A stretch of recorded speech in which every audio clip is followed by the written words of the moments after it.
Hello and welcome to episode 303 of The Crate and Crowbar. It is the 21st of November 2019. And my name is Chris Thurston, and joining me tonight are Marsh, dealing with the vanilla-iness of this little rum, Davies. It was very affordable.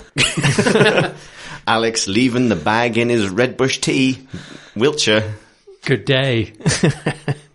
And Tom. Hi, Tom. Senior.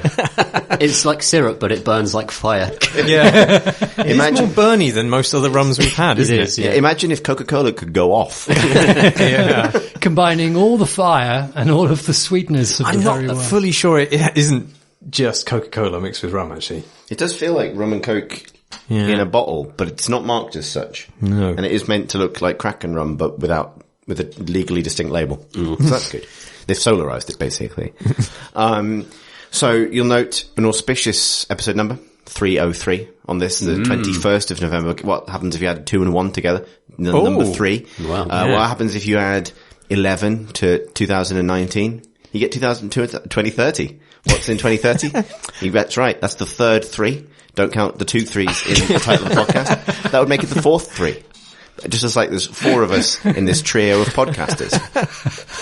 The point is, it's a big day for gamers everywhere. Because Valve have finally, after it was leaked, revealed Half-Life Not Alyx. What? Half-Life Hi, 1.5. Yeah, Half-Life Alyx. What? Half-Life. Half-Life. Yeah? Remember? Yeah, but you keep saying my name. I see. That was the joke. So yeah, this has been so Half-Life Alyx. If you haven't heard of it, Oh dear. We've got hours to go. let's test. So things are funny once, 3 times, and infinite times. So let's see where we end up. It's a Stuart Lee coat.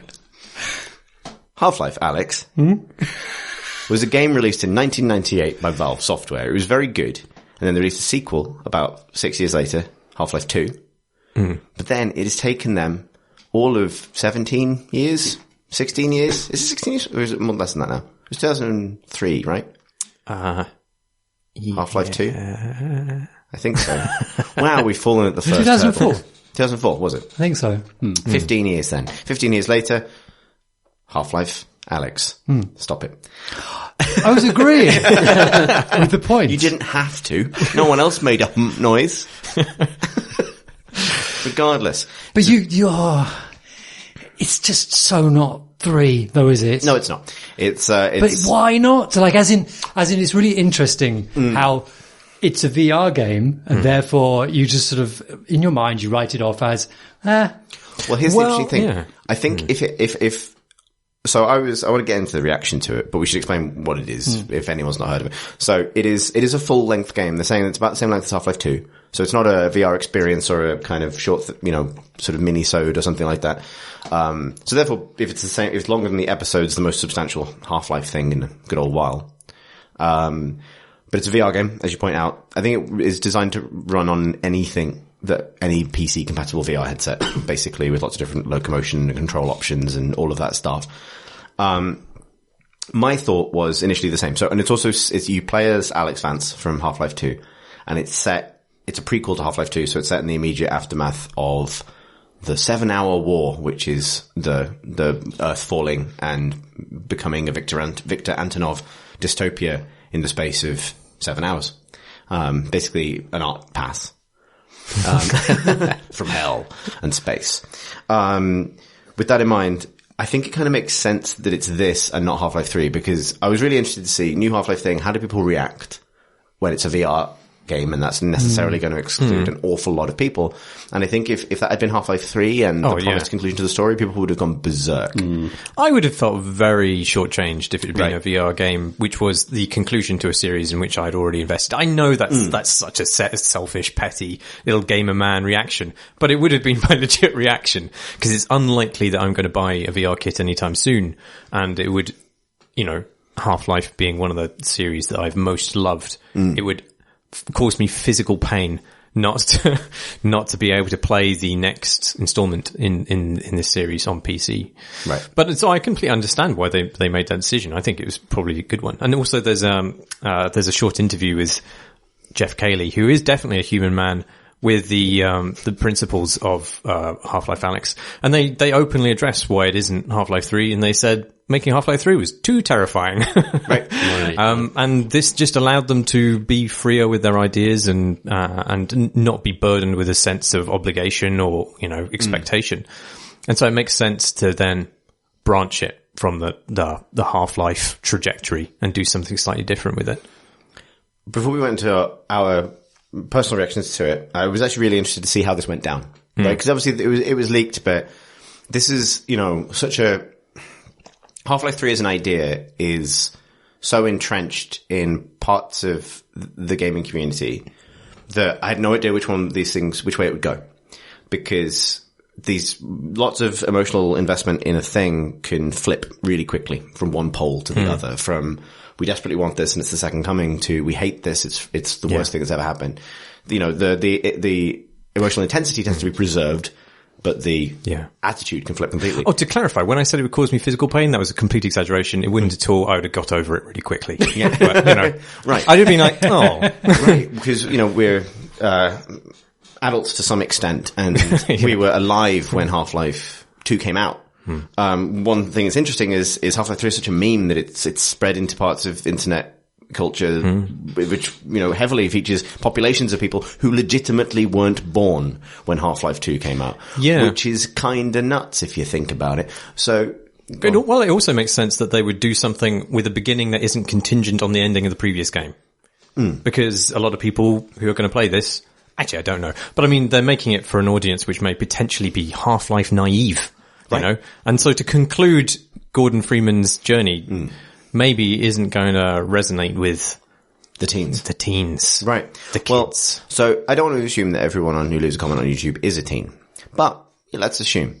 I went through and had a look at the comments because I was really curious. And you do see the odd little VR gripe in there, but they get drowned out by this one. But just see something like 11,000 comments at the time when we're recording this. And it's it's interesting the register that's being used to embrace this moment, because it is being embraced. Dizzy writes in the comments, history. I will tell my grandson about this. on the same theme but reversed, Roscoe writes, I wish my great-great-grandfather was here to see this. Was your great-great-grandfather alive when Half-Life came out? Do you wish he was allowed to here to see this because it would mean nothing to him or break his mind? Just leaving a comment so that I too can be part of history. Okay. Writes Zed. Someone whose name I can't now read because I can't read my own handwriting wrote, can we have a moment of silence for those who passed away while waiting? Someone writes, FMMG writes, I'm crying. This is like a dead friend that has come back to life. Wow. And then a really good one from Drunken God. This is a bit like Dishonored. Oh. Very good. Yeah. So yeah, I was very taken by the because we just passed like the 30th anniversary of the Berlin Wall coming down. And I'm not sure the same. I don't know if people would have reached for all the same language. Do you think for that anniversary? Do you think the kids who are excited about this are going to buy a VR kit though? That's the thing. No. There's definitely a thing about simply enjoying a moment, and I don't really want to shit on people for getting excited about this because it's there's cool no looking. harm. It does look really cool. It does look cool, and there's no harm in it. But there is something about like the moment itself being the game for probably, let's say, 95% of the people who watch that trailer at least. I'm really excited that electric cars exist, but I'm not going to own a Tesla anytime soon. Right. And I feel like maybe the same sort of reaction to this. Yeah, except a VR headset is less likely to catch fire. How much are VR headsets these days? You've got between 350 to £1,000. this- Oh, what's the cheap Oculus these days? Quest. It has been confirmed to work with the Oculus Quest, which I think is in the $250 to $300 mark-ish. The Valve, the thing with me is I keep feeling like, we should talk about the actual thing they've revealed, but like, I keep having this thing of like, thinking, I want to have this experience and it looks very good, but I want to have it in the highest possible fidelity. Yeah. So I guess that's going to cost me £1,000 for an index. Yeah. And more than that for a bigger house. I mean, there's no point them releasing the killer app for a piece of hardware that then you buy a really shit version of. I mean, good point. I don't know. Yeah. Let's talk about it.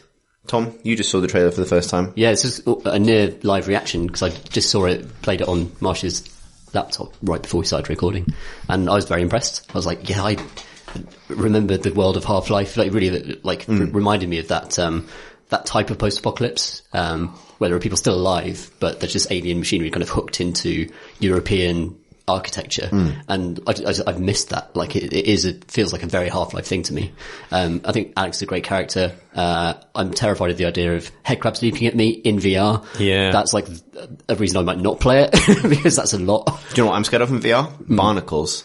Like suddenly hoisted upwards. Yeah. God, that'd be You'd horrible. shit and puke. Oh, no, that's nasty. That's nasty. But there's a nice bit where, someone just throws a gun onto the bonnet of the car, and says, "Oh, it's not loaded." And then they throw you a clip, you catch it in midair and put it into the chamber. And that's going to feel good. I know that's going to feel good because even with mouse controls, receiver felt amazing with that stuff. But with VR, I played like a bunch of like the Killing Floor demos where you hold like dual wielding hand cannons and reloading stuff, and it's a really good use of motion controller. Yeah, motion VR controls. loves guns. It does. Almost It's a good at shame in guns. a way. Yeah. It's got all of the VR things, and all of the VR things are gun things. Yeah. Like whether it's looking for ammo, loading the ammo, or shooting the ammo, it's got all of the VR things. It's weird that we, in the next major step of the games industry technology, we have reinvented games so that they're better for guns. Right. This is telling. What's interesting about it is that, so you also appear to have,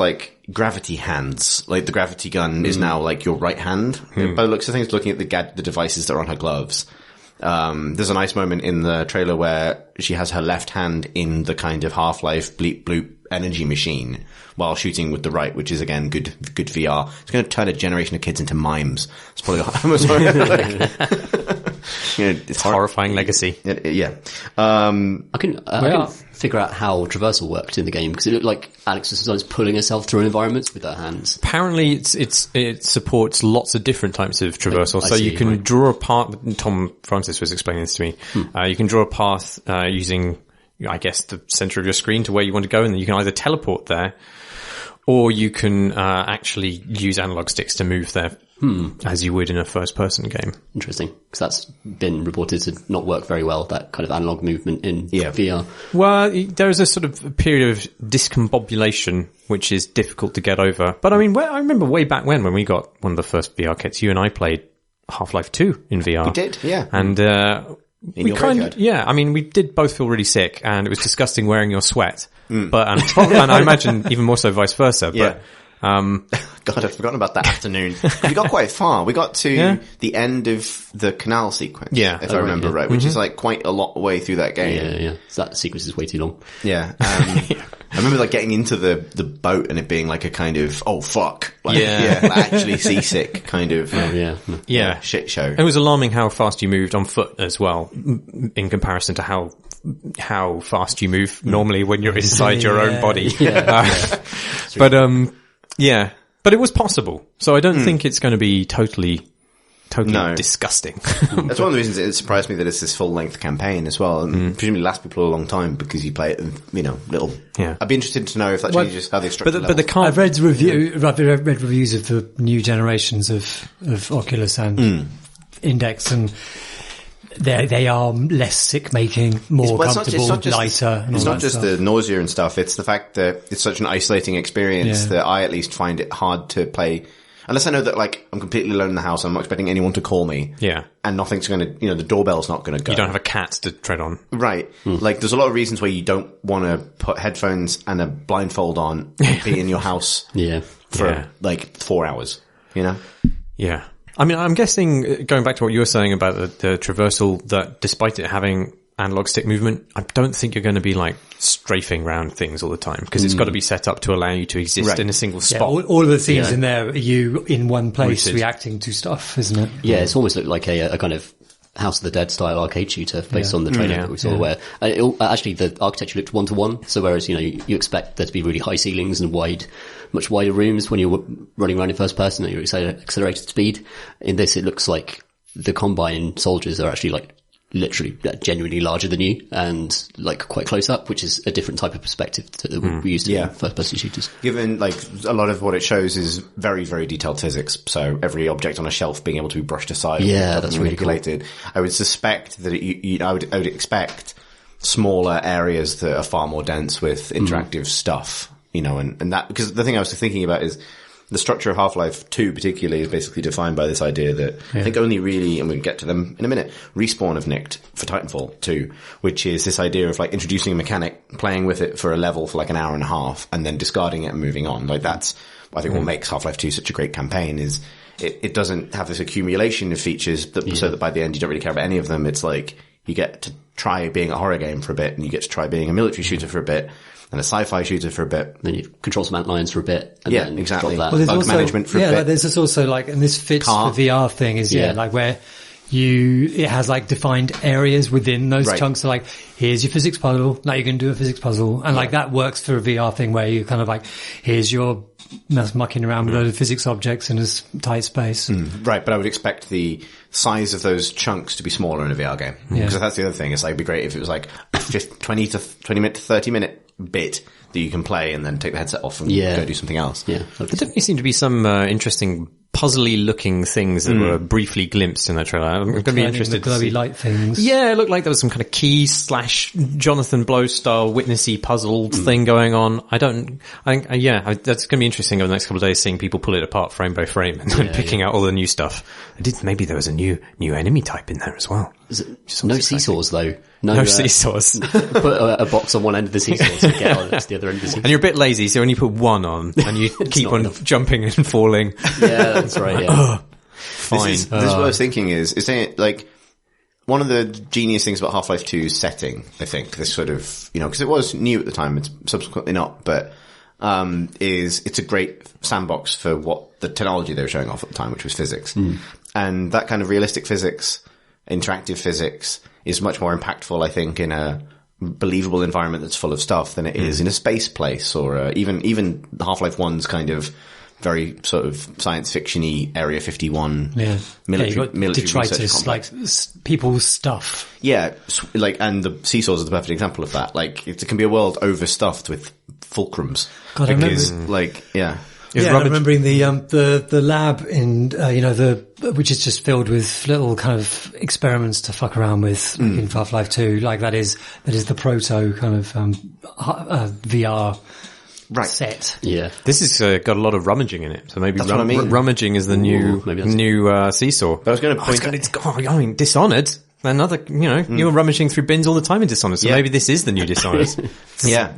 I wonder if that person was reacting to Victor Antonov's art design by proxy. Yeah, there's a painterliness to the. I thought the textures were very painterly. I was really like that because if you look carefully at like Half-Life 2 now, like the textures are low res by today's standards, but like there's a sort of a sharpened element, like quality to them, makes it look like they were trying to go for photo realistic, whereas this, from Alyx is like.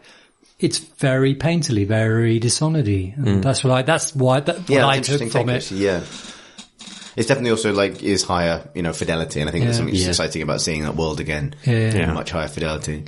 We missed out the most important thing about this. Big ups to New Zealand. Yeah. Murray from Flight the Conchords. Was he in it? He provides the voice of throws you the gun throwing man. Right. Awesome. Huh. And he seems to like he's in there quite a lot as a sort of voice comms person. That's great. And I don't think there's anyone I'd rather be my voice comms person than Murray out of Flight the Conchords. Yeah, that's fantastic. Yeah. I was going to suggest Taika Waititi for the same sort of ideal voice comms person, but again, it's just another soothing. Anyone voice. from New Zealand? Sam Neill? Who knows? Anybody, yeah, exactly. Yeah, anyone. The other thing I was going to point out is the plot seems to hinge around the fact that your father, Eli Vance, has been kidnapped, which is the same as the plot of Half-Life 2, which basically confirms, or is it episode 2? Episode 2, yeah. Episode 2, yeah. Yeah, which confirms that he is the Princess Peach of Half-Life. I assume that's because you hear a Vortigaunt talking to you, so it's probably a Vortigaunt-based premonition of your father's kidnap that that's referring to, rather than an event within Half-Life Alyx. Good take. Thank you. You can have it. You just lore nerded me. Boom. Oh my God. Yeah, that's right. Never been done. Oh, that's the first time that's ever happened. Yeah, you've asserted your dominance, and I'll leave now. Die of exposure. The pack has a new master. The natural order has been reasserted. Limp off into the wilderness. Yeah, so do we have much else to say about the biggest gaming news of ever? I'm probably not going to get a VR set. No, Same. Yeah, sorry. It's like universal. But I think that it has suddenly made it a lot more essential seeming, at least. To like, it's sort of like, oh, there is reason to have one now. I appreciate that. I'm not going to get one. I tell you what, it's actually like, I would like the combo of a small form factor PC that could handle VR and the headset, so it could be something I set up. Because I do have a room that's good for it. It's just not my office, and I'm not moving my tower PC. Yeah, that's a big problem. So it's like, I guess that adds an extra couple of grand. Yeah. Like, I'll get a bonus PC and the Valve Index, and I will play this for 10 hours. Good deal, everyone. Yeah. Good deal. Yeah. Should we talk about what we've been playing? We've all played it. What? Oh, so do you want to lead with? We could. All right, let's lead. Let's go in soft. I want to go in, well, Okay. what you're referring to is the fact that I think... What does any of this mean? What's the subtext? I think we have the same topic. Are you talking about Alyx? I'm talking about the game I was going to talk about, and then we were going to talk about the big game we were going to talk about. I can do that. Oh, No? Let's not keep people in suspense. Let's just say the game. Alyx, Yes? would you like to talk about the game you've been playing? Yes. I've been playing Unity of Command 2. And I've been enjoying it enormously. So this is turn-based strategy game set inside World War II. It's a follow-up to a... Unity of Command? Yeah. Not called 1, just Unity of Command. Funny that. Yeah. And it follows that game's incredibly beautifully visually designed heritage. It's a very complicated military strategy in terms of what's going on, but the way it's presented, it makes it very pleasurable to play and also accessible broadly anyway.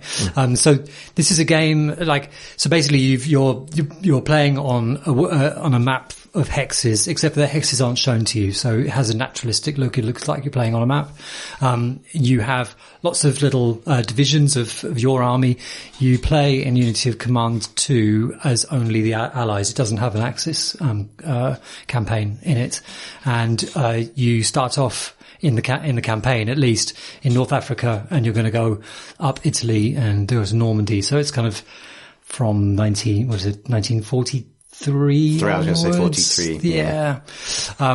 And the special thing about it is that it introduces the idea of supply. That's the most important kind of sort of concept to it. So it says your armies need to be supplied with guns and bullets, and also some guns and tins of food.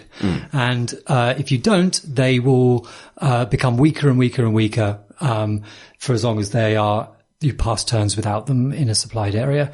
And that was that concept drives the first game, but this one builds on it in the sense that now you can put down places of supply in the world, and you can also like this idea of trucks and they're going out, but it's all very abstracted. A lot of the ideas in this game, you don't see little armies running around, you just see like a logo of your unit, and you don't see little trucks of supplies going around. You just see the numbers when you press the button that kind of shows the sort of the supply amounts within any particular place, which drop off over distance and all that kind of thing. The cool thing about it is that it is like, though there are loads of numbers going on and there are loads and loads of things happening, it makes your decisions always really pinpointed. Like, you're only really ever thinking, I better check the supply. Now I'll move up to here and I'm going to flank them here. And the very concept of cutting off enemy troops is made real in this one. So, like, there's the numbers and mathematics of how supply works, but it means what it enables is when you push your tanks through a hole in their defenses and you cut off an enemy in a pocket, and they're not connected anymore to the rest of their army, they are now starved of their supply.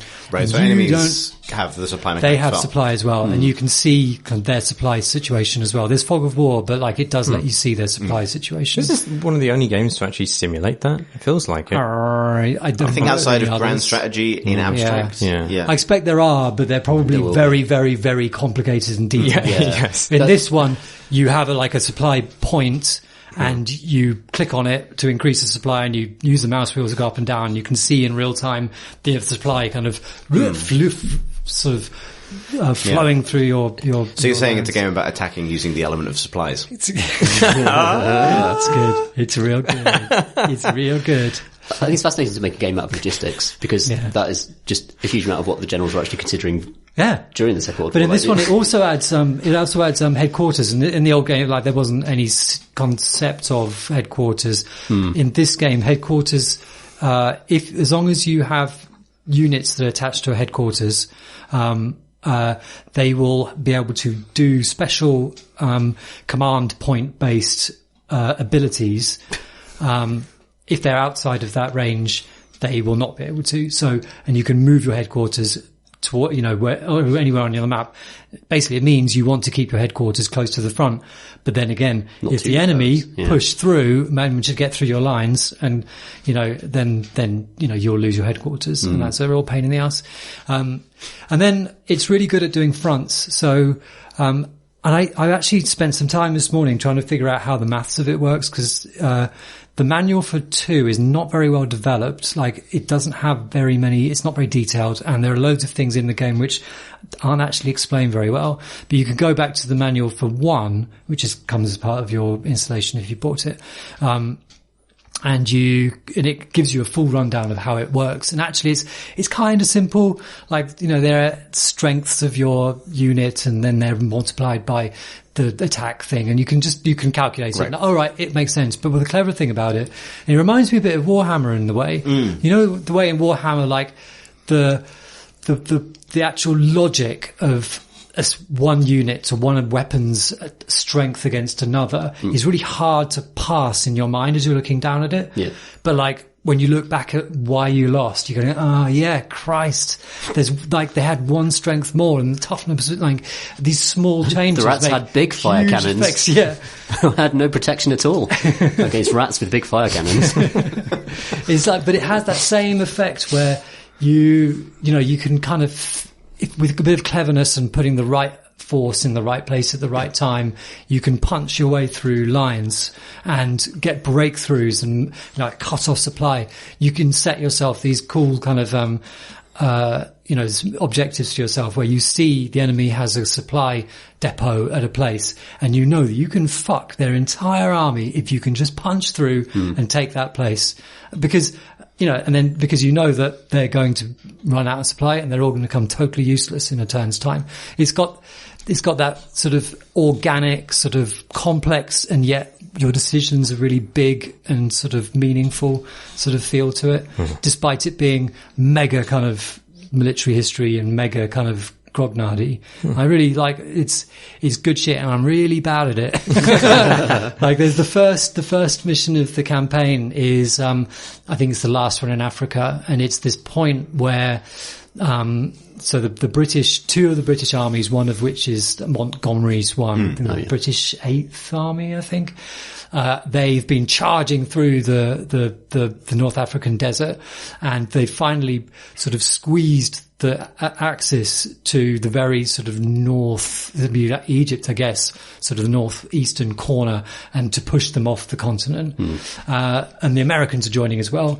And you're controlling all 3 of those armies. And as you play through, you're watching your armies converge and sweep, like, in a sort of up through the map to the very, the northeast corner. And you say, shit, yeah, that was really nice, because it's really clever because, the design is so evident in it as well. Like, so the game does not want in this particular map, the game wants you to do this grand sweep from the south, where you've got two armies, and then up to the northeast. But you have another army in the northwest, and you kind of think, we can just sweep across there. But it's got these units that are dug in, Axis units that are dug in, and almost impossible to get rid of, just because of these kind of Warhammer complicated and yet sort of nuanced maths going on. And it's like, and you play through it and it feels natural and kind of powerful. It's good shit. But yeah, right now the documentation is not too good, and it's a rocky ride. So you'll expect to watch a few YouTube sort of, trainers and that kind of thing. And like the tooltips, like there is some of it is really well tooltipped. Other quite fundamental things are not tooltipped. And it's only when I went back to the manual for the last game, because lots of this is the same. Like the combat design is precisely the same. Like, I had to go back there to find it. But other than that, like with that caveat, it's worth the investment. Do you feel like there's a sort of like a hump or threshold of your understanding that you'll cross over at some point? Because that was my experience with Warhammer, was going from I don't know why I lost to actually I do understand the dice maths and the likelihood of winning a certain fight or a certain situation, and therefore that's the moment where you go from like, you can, play both ways and it's fun both ways, but that's when you go to be able to like actually manipulate a situation rather than play it out. Yeah, like I think I may have broken it today, because I like before, you're just sort of like going, try attacking with that one. Oh, why the hell am I not getting anywhere with this one, and what's going on? And I've started to understand like what to look for, like, when you're looking at your unit and knowing the potential against another one. It's good at showing you outcomes. It's always like, you always know an outcome that you're going to get. And there's an undo button, which, for as long as chance hasn't been used to resolve a result, you can go back. But like, as soon as you make an attack, then like you can't undo an attack, but you can move to a point and then like see what the attack, what it's going to predict your, right. But so you can feel your way through that. So it does give you the ability to learn stuff. But like, yeah, I think that I'm getting close to the point of actually trying to actually seeing what's going on. Seeing the Matrix. Yeah. It's real good. That sounds great. It does look really nice. I think a lot of, when you mentioned those kind of grand strategy games set in World War II, they look, and they have an aesthetic which is immediately intimidating to me. Yeah. Whereas this has such a clean looking UI and everything just feels so kind of anachronistically modern in the way it's presented, that I think it appeals to me quite strongly. Yeah, like the units, they're actually 3D, but they look like they're kind of rendered as if they're sort of sprites, like nicely kind of pre-rendered stripes or anything. And then, but then as you're on the map, you can zoom in and out. But also when you go near them, they kind of face each other. They face the nearest one. So your tank kind of swivels round to face like an enemy. And like, oh shit, it's all 3D and it looks very nice. That is really important. Like like everything's really smooth and nice, and like it's so important. Like, yeah, as an Advanced Wars kind of nut, like I do like a good feeling strategy. Right. Yeah. It's good that more attention is being paid to that now. Yeah. I think it's like Three Kingdoms Total War. Yeah. This as well. Yeah. Just feel feel as a concept outside of action games. Yeah. It's a real thing.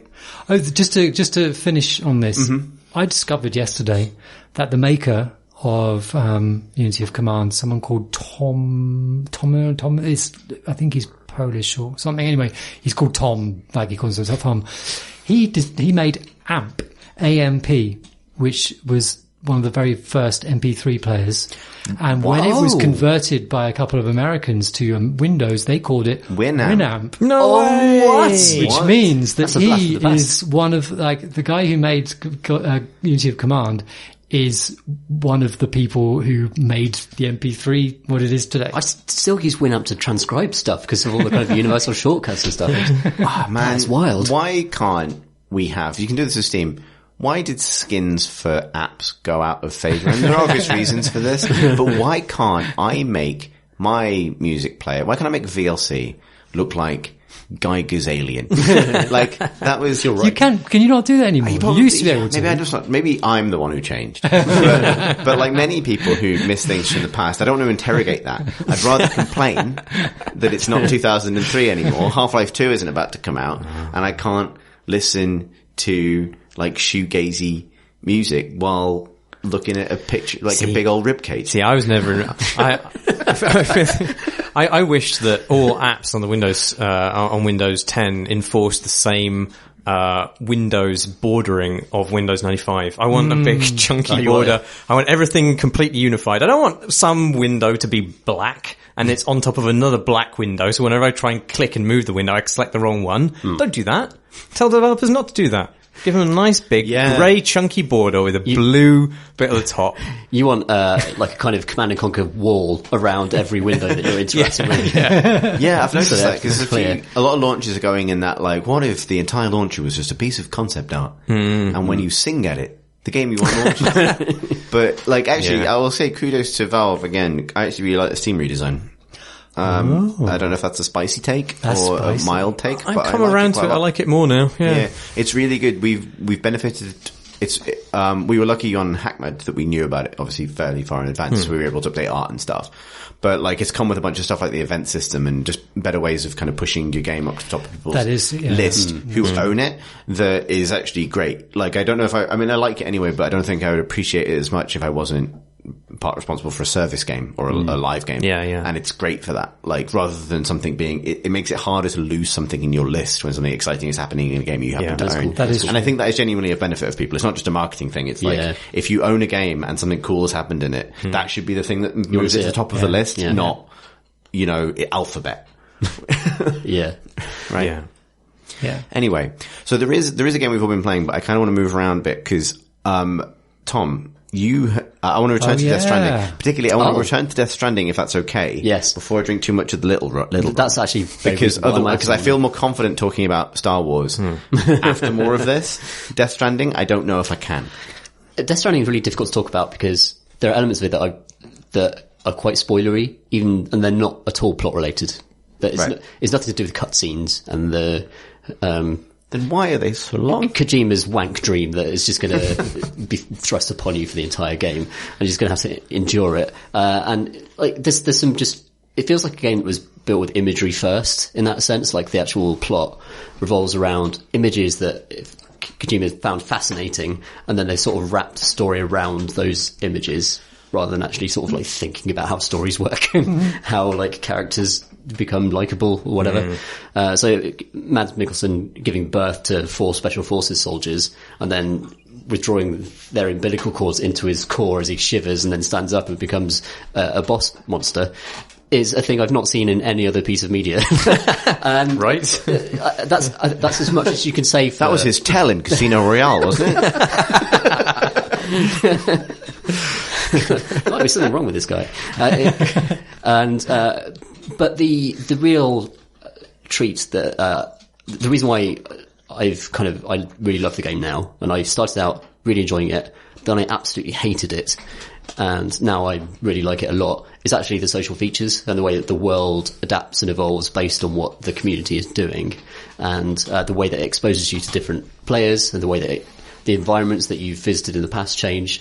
One of the great frustrations of the game is that you have to backtrack all the time. You have to backtrack like kilometers to go back to a place you've just been. But the reason that you have to do that is because it wants to show you what's happened to the world, what players have done to the world in places that you've been before. And I think I'll discuss this properly in a moment, but if you don't want to be spoiled on that stuff, then skip ahead about 10 minutes.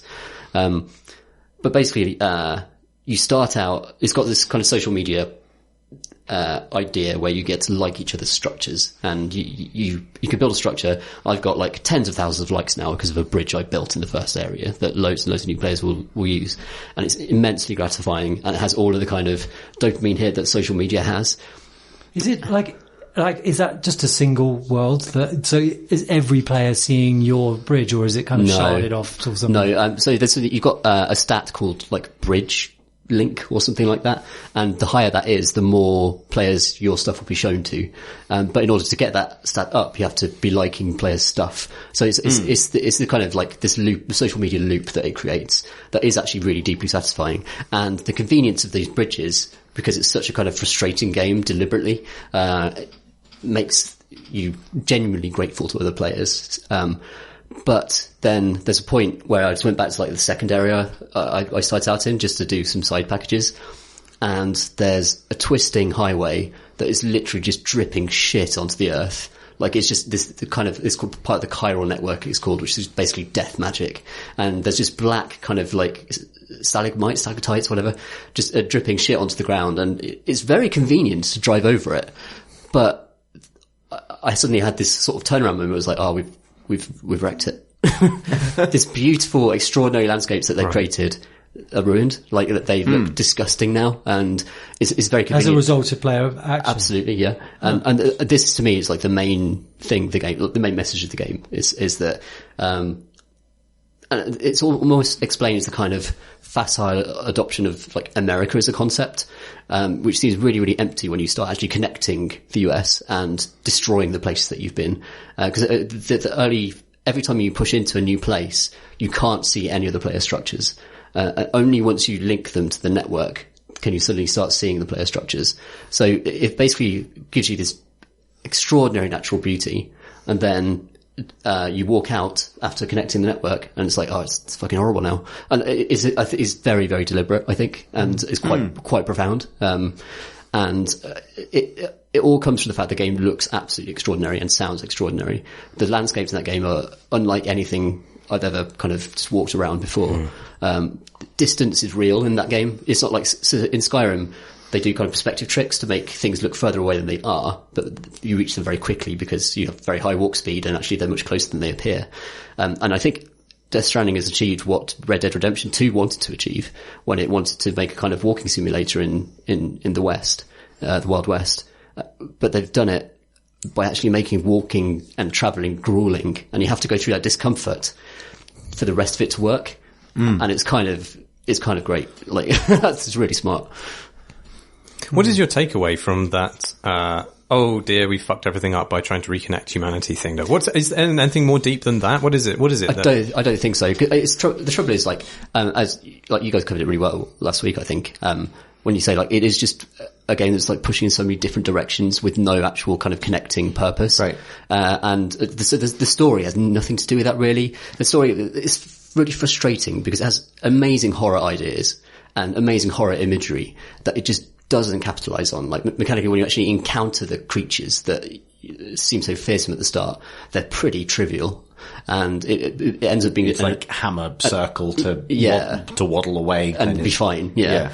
And all of that is just undone by the mechanics of those encounters, which is a real shame because the imagery is incredible. I think there's a great horror game to be made from that, but it doesn't want to be a horror game. It wants to be this kind of weird social media kind of commentary, or like almost sort of humanity exploiting, colonialist kind of thing, right? So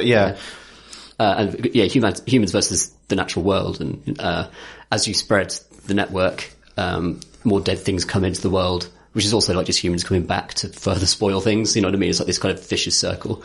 I think that to me that seems like the point of the game, but I've not finished it yet, and I just don't believe the plot is going to deliver on that at all, because the plot seems it's like a completely different game. It's really strange. Right. It's like a different film that they've layered over this other social media game. I was talking to a friend about it over the weekend, and I didn't arrive at this in the podcast last week, but the way I started to think about it is its weirdness feels like a form of camp that doesn't exist.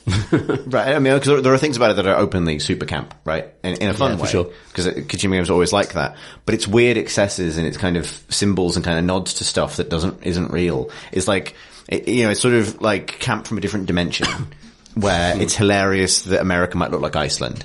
You know what I mean? Like, that feels like a joke that, it's hard not to read intent into it because it's all so intentional. But not being able to actually, like, literally link those things together is so alienating.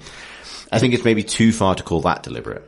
Yeah, I'd agree with that. I don't think there's much in the Iceland thing. I think they literally just pick those images because they're desolate and they want you to feel alone. I don't think the logic extends much further than that. Right. They want you to experience a certain feeling of being isolated.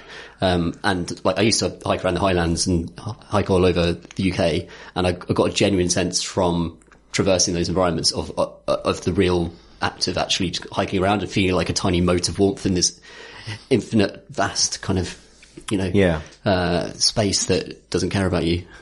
The sublime, basically. So the thing I find faintly frustrating about that is like, I think what you were saying, Marsh, about it not really having a deeper meaning is fair. At the same time, the thing games are good at is putting you in a situation, allowing you to simply feel it. You know, even in an immediate way, whether that's firing a gun in VR or whatever it is, right? Like, you don't need to think about it beyond a certain point. The purpose of the game is the sensation of it. It's the sensation, yeah. And I think, all the other stuff, I don't think contributes to that. Like, as you were talking, I was trying to think if there's something in the fact that the cutscenes and the kind of the endless kind of gamey narrative and that weird sort of 80s action movie thing it can't quite escape. Yeah, sure. Act as a kind of like, whether it acts as a distraction that makes you subsequently more susceptible for its actual point, which is this, both the, sensation of a grueling hike and also the mild regret of civilization or whatever it is. Yeah. But I think that's too generous. I think that is too generous as well. I think I get the strong feeling that it's just throwing shit at the wall. Yeah. Which is unfortunate and maybe not generous enough, but when it comes to like the plot itself, it's gibberish. It's just gibberish.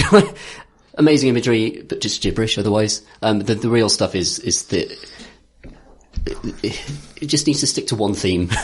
And I actually came to resent, the reason why I came to hate it for a while was because I really resent when people create things that expect the audience to kind of unpick their brain web without being equipped to do so. So like there's huge amounts of just craft goes into creating a narrative that is readable to people who don't have the time to just like think about it all forever. And I think it's slightly disrespectful to the audience just to throw loads of shit at the wall and expect them to kind of pick up the pieces and unpick Kojima's wank dream, basically. Like, is that, I don't think that's fair. But I go back and forth on that with Death Stranding, because I think, like, as you said, Chris, last week, like, it needs an editor, but it needs like a cruel editor, like a really cruel editor, just to chop fucking loads out of it. Just make it about one thing, have a message, say something. Don't just kind of like try to say loads of vague things about social media. Oh, no, death, and it's not good enough. Part of me is like delighted that this game got made, because it's such a high budget game. It's such a kind of high production values devoted to this thing that is just about walking around, which is extraordinary. And it is new and it does feel really unique. But I still don't like Kojima games for the reason that I just don't feel like I'm going to be rewarded for investing in them. Yeah. Much as I wish I could summon you on public transport to shout at people, I also wish I could just call in an orbital strike of Tony Ellis into the courtyard of Kojima Productions in a mech suit, and just that cutscene's his dead. bullets are healing. That cutscene's dead. Yeah, Right. exactly. It's interesting. So, not to go too wildly off piece, but we went off from Death Stranding into sort of auteur-led film. And I've been thinking about it this week, and I think there's another jumping off point into TV, actually, which is prompted, by my thoughts about, The Mandalorian, a show I haven't seen because I live in the United Kingdom, but if I had seen it, I'd say that it was actually, I would say that it was probably really good, and that it was really interesting because it is so defiantly against the grain of what tentpole expensive TV is. And expensive tentpole TV, I can say this because I've seen those shows, in the year 2019 is about, it's very, very, very dense with plot, right? The mystery TV format, spearheaded by J.J. Abrams, basically, and Damon Lindelof, is like this had set these expectations, right, from Lost onwards, of extremely dense storytelling that overwhelms you with mysteries and questions and the mystery box kind of format. and I think one thing that's been interesting watching the reactions to The Mandalorian, which I am allowed to talk about because they are on the internet, which I can have, and don't need a VPN for, is people being confused by a show that I imagine has more in common with like a comic book or a manga, where there's very little writing and there's very little dialogue, and it's super visual, and it's super about like almost traditional discipline of creating an action sequence or telling a story through simple beats, or the kind of A to B to C to D storytelling of a Western specifically. Or I would say Western or samurai movie, which are the two influences on Star Wars, which is why it's so appropriate, but also so unusual, because we've gotten so used to being kind of overwhelmed with plot that we kind of expect it. And some people love it and some people, are confused by it, because if something is expensive television, they expect it to be an episode to be an hour long, and for it to not tell a self-contained story, but to set up not only the next episode, but presumably enough stuff that you could water cool and chat about all it. The blog chat, all the blog posts on this is hardly anything to say because they're just saying what I saw. Yes, exactly. Like I had a self-contained experience, and there's nothing really to glean from it except this. There's, I suppose that's not wholly the truth, because I imagine The Mandalorian does have a kind of series spanning question, but it's far sparser with that than would be normal now. I'm not really plugged into the Star Wars discourse, and yet I've seen a huge amount of chat about. So, I mean, there is obviously some stuff happening outside of the programs itself. And it's notable that that's a whole thing, because I imagine that was something they protected very, very closely. Yeah. But it's now a meme. So, fuck you, I guess, if you live anywhere else in the world and you wanted that surprise. So that's what all that was. Oh, sorry, have I actually spoiled it? That is literally the end, the big reveal at the end of the first episode. I'm sorry. Oh, first episode. Oh. Yeah. But it's also the core of the show. So, so it turns out, did I imagine, Boba's Fett have a and it was... No. It's not. I'm glad you're on the same Star Wars level as I am, I think. But it turns out, I don't know if anyone cares about like old manga and samurai stuff at all, but it turns out they just decided to make Lone Wolf and Cub, but Star Wars. Oh, cool. Right, cool. I imagine. I think that's a very cool thing to do. And it's extremely refreshing. It's like one of my, it's refreshing, I imagine, to see form played with in a way that you don't expect, particularly within the context of such a big budget thing. To bring us back to Death Stranding, that's what the vibe I started to get from Death Stranding, having been thinking along those lines about what's possible with mainstream media, is like, it feels like it inherits this need to tell a meandering nonsense story, almost from Metal Gear, whereas the core, I don't think it inherits it from American television necessarily, but I do think it, Yeah, it's going to be a 50, 60 hour game, and they've got to do something with that, right? They can't just let you... It can't be a feeling. Quite brave enough to let you just walk around for that entire time. Right. Whereas you can pay 20 quid for a European truck simulator, and that is the game. This is the pure experience of moving around. It's almost cowardice is the wrong word, but like a reluctance to just let the experience be the experience. Yeah. Have to layer stuff over it that cheapens it, actually. Whereas to me, the profound things about Death Stranding is the experience of just moving around and the struggle. And then the sudden moments of, it's very well paced, actually. Like the terrain is incredibly well paced. So you go up through like a mountainous area, it's very difficult, and then you'll run some BTs, which are the kind of ghosts basically, and you'll kind of like creep through those, and then it'll give you a beautiful, just gorgeous sweeping plain down to the next town that will take you about 10 minutes to run down, and then it'll play some low roar for you as you do it, and it's just like, oh, that's so nice. Like it's such a good feeling. It's really, really nice. I don't get that from other games, apart from maybe some of them kind of like walking simulators, as people call them. Right. Yeah.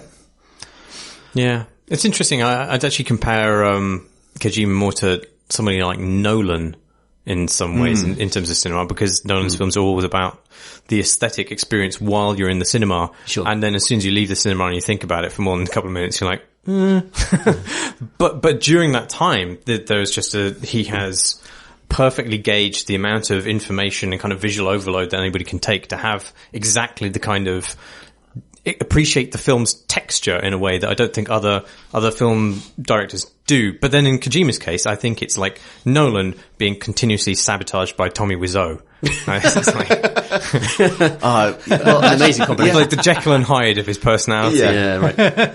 But Death Stranding does stick with me. Like, I do think about it a lot. Like, the landscapes, the places, because you have to go back through them all the time, and it feels like an inconvenience at the time. But it really ties you to the landscape, and that's what, for me, what the game is about. It's about the actual landscape and how it changes. I think you're right, but I think the Nolan comparison is really interesting. I would probably take it a step further, which is, I think that's fair about Nolan, but I think it became more fair when he left crime movies behind as the movies he made. Oh yeah, Memento is not like his other films. I guess the point I would make is that genre grounded some of Nolan's most kind of watchable cinema, right? So Dark Knight is somewhat Batman and somewhat Heat, and that helps. The imagery is there, but there's a sort of underlying structure that allows you to know where you're going with it. The point is, as soon as his films became about dads in space, which is now, I think it's going to be a trilogy. We've got Interstellar through Ad Astra all the way into whatever comes next. Was Ad Astra his? That was somebody else as well, wasn't it? Am I getting this wrong? I think so. Hell. I was really sure Ad Astra was his. It feels like a Nolan film, doesn't it? From all the trailers. But it's, I think it's some other dudes. Sure it goes Boam a lot in the trailer. Oh man, I'm so easily confused by a good Zimmer. He's the constant. He is the constant. Anyway, what the fuck do I know? Yeah. I think I didn't mean to agree with that. Sorry.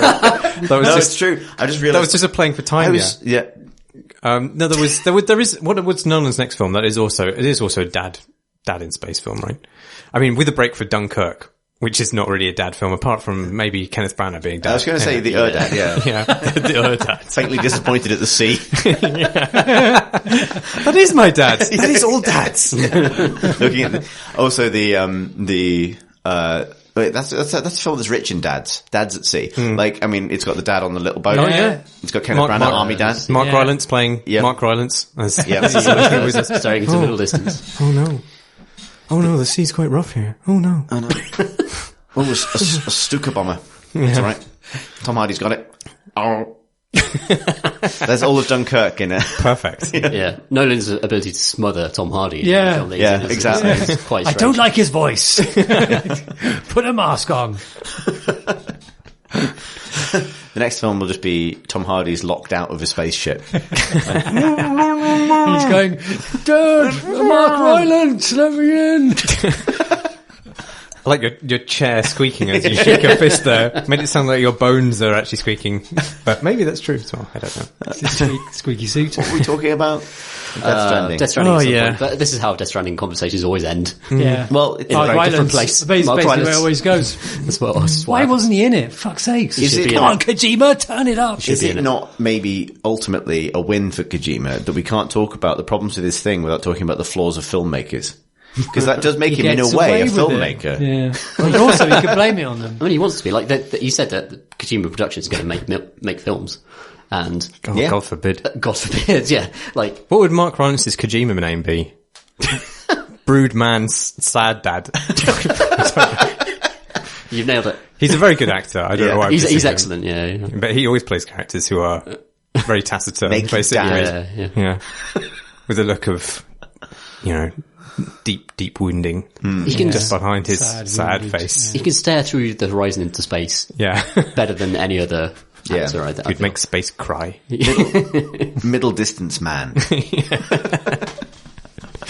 He's very good in Wolf Hall. Although, is he though? What? A fight is about to happen. No, I really like the adaptation of Wolf Hall, but I felt it was so different from the sensation you get with that character in the novels, because the character in the novels is just exposed to you, his every thought, and he's such a lively and rich person. And in Wolf Hall, you only get the things that he allows to be external, which are just the kind of most minute kind of announcements, like, ooh. Yeah. Oh, and that's it. That's like 5 pages. Yeah. And it's summarized to, but in and of itself, it's very good TV. Yeah, it is. Yeah. It's fantastic. Yeah. But, it's still the books just have an untapped richness, and that character does. Yeah, so apparently books are better than film. I think Rylance tries to convey that internal dialogue by staring into the middle distance. And he tries it really, really hard.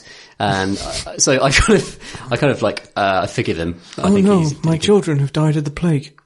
Time to Marsh is now staring through the wall into space. Apparently there have been two reported cases of the plague in China this week. No, really? Because Twitter is what kind of plague? The Black Death. The bubonic one. Well, bubonic plague is still a thing. Yeah, I mean, it is. But if you go around the parks in America in certain places, there's signs saying that the squirrels there have fleas which can carry bubonic plague. But it's because you just use antibiotics these days. Right. Well, that'll work out. But the plague that beset they don't work anymore. Beset the people of Wolf Hall's period isn't a plague that's ever been seen since. Nobody knows exactly what it was. Oh wow! It was a sweating death, which didn't produce boils or anything. People just sweated a whole bunch and then fucking died. So, future publishing. Circa 2012. Gosh. What? It's all right. Should we talk about some games? Yeah. So I want to talk about games by way of an apology. In particular, I think we all, and Alex, you weren't actually didn't know you were going to be able to join us until quite shortly before we recorded. You especially need to join in on this because I think that we, maybe not Marsh because he wasn't here at the time, owe an apology to Blando Calrissian. And I think we owe an apology to the Bleepy Bloopy robot. No. Blando, Yes, okay, right. but so not the this robot. is the game we've all played. Alex, have you played? No? I have. I'm not as far as you, I expect, but So actually we should talk about, I finished it. I finished it. Also, this rum may be the distillation of the sweating death. The inner ear is sweating. I don't know what's going on. It's producing very strange. So, my view is, I don't know where to start. So Jedi Fallen Order, Respawn's new game, new Star Wars game. Bit Uncharted, bit Sekiro. Bit Uncharted, bit Sekiro. Bit Metroidvania. Yeah, I think so. Metroid Prime Vania, I would say.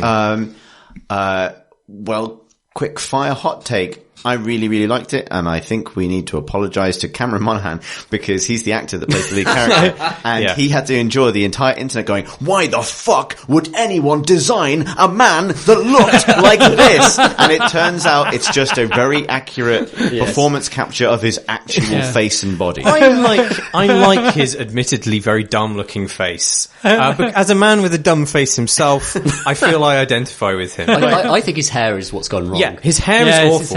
His hair is always pristine, and it's very bouffant. I mean, it just doesn't how does he keep it? He's got a dirty face, but very, very clean hair. Yeah. Very clean, beautiful hair. Yeah. Well conditioned. Certainly, I mean, that is not his fault though, and I feel like it's not his fault. It's probably not his natural hair colour. I saw his contract, and he demanded that he was only ever seen with clean hair. Really? So, I mean, it is on him, sorry. Full bowl of M&Ms, and I want clean hair. And I will say this, while I think it's completely fair to say, like, okay, another white dude protagonist in a Star Wars game, that's completely fair. I do think it benefits from the degree of close performance capture that they've done. And it was interesting, I played all of it in a pocket of time in between feeling guilty about not playing more Death Stranding, where the idea of going back to Death Stranding felt exhausting because of the interminable cutscenes. And this is so relatively snappy with its storytelling.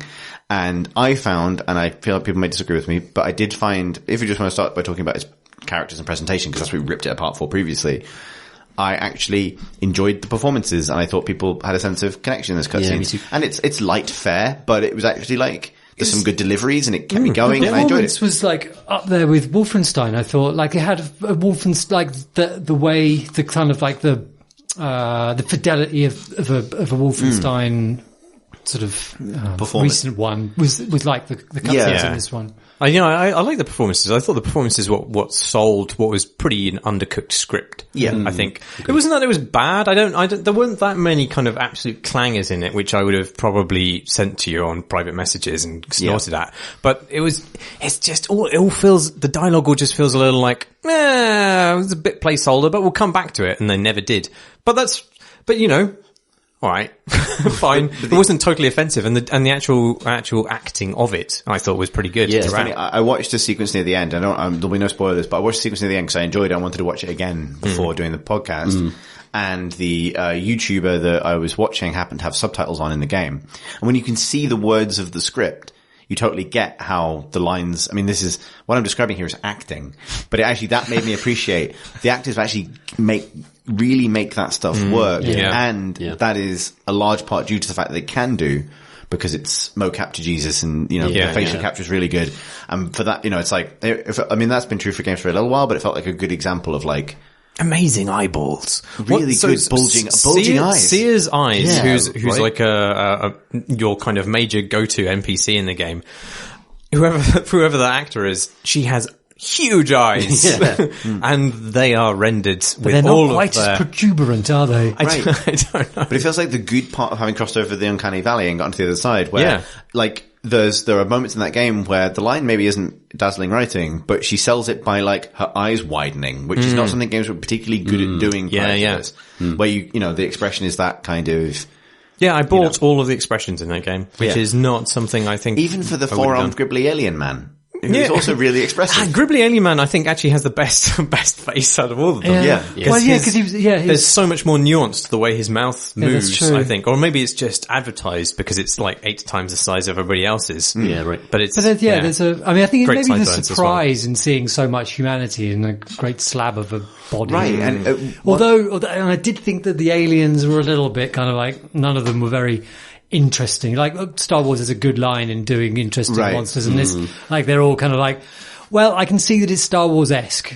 At some point, you get to see what your mentor looked like without trying to spoil anything. And your mentor is one of Star Wars' more dumb alien designs, I'd say. So that is like fucking ridiculous.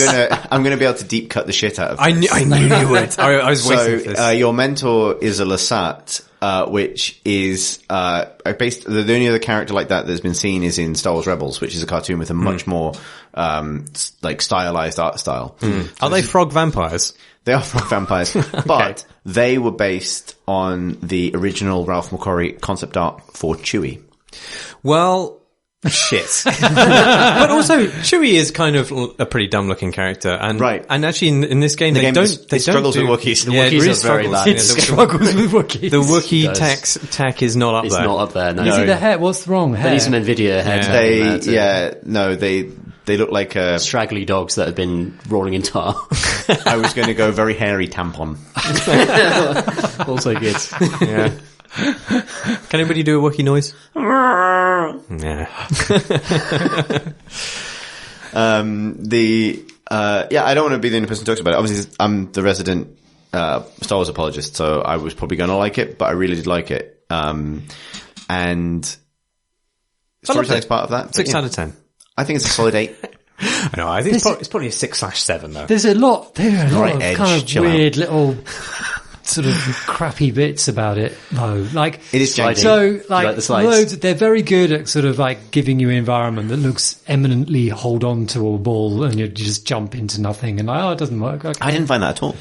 I did all the time. And like, the way that Uncharted will, like, there will be, you just know you'll make a gap. It's because they're bright yellow. Like, they just like paint planks bright yellow. Yeah, but there's also, they're they're very explicit about it. They got in Uncharted 4, they got a bit more, they've managed to nail, I think, the sort of naturalistic and yet evident. Yeah. And I think that's probably the pinnacle of the form, Yeah.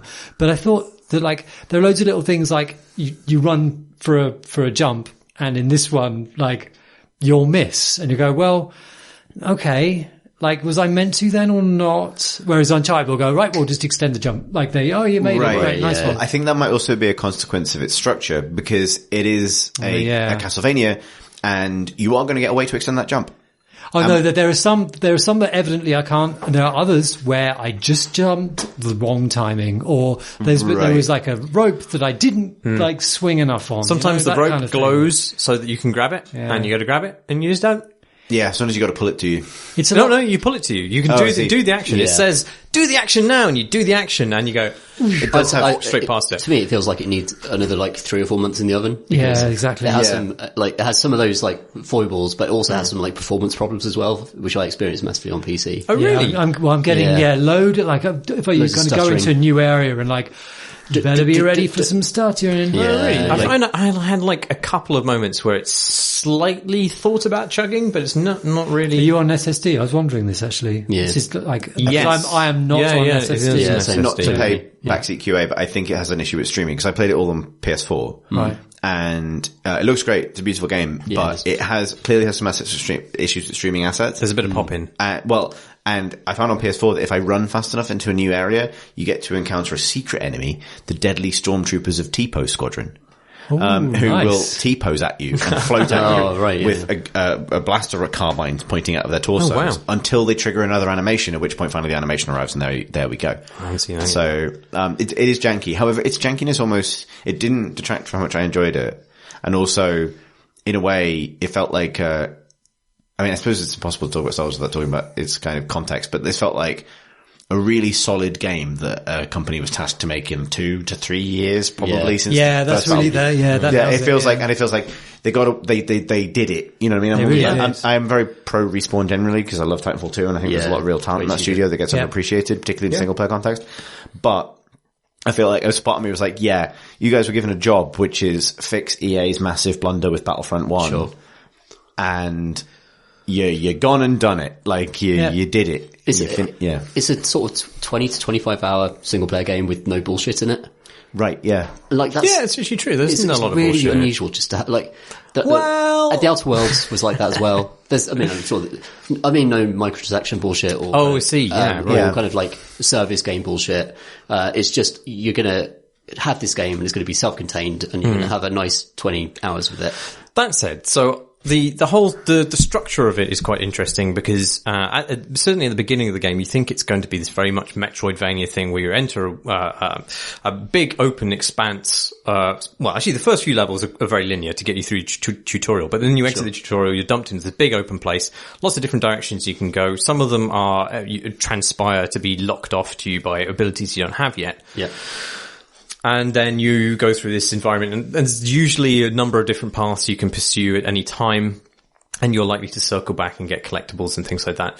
I feel that across the course of the game, it pretty much abandons that and then becomes very linear in a number of levels. And then in certain environments, although it's not necessarily still linear in terms of the actual kind of geography of the environment, your path through it is constantly being corralled by really annoying intrusive cutscenes, and you're always being punted down these fucking slaloms, which aren't, ice slaloms, they do like mud slaloms. the just slaloms, jizz slaloms, who knows? It's just every planet has its own fucking slalom. Kashyyyk what are the chances? And Dathomir towards the end, those. I hated Kashyyyk actually. I really did not enjoy Kashyyyk really at all. And Dathomir was more interesting, but only because I had a weird.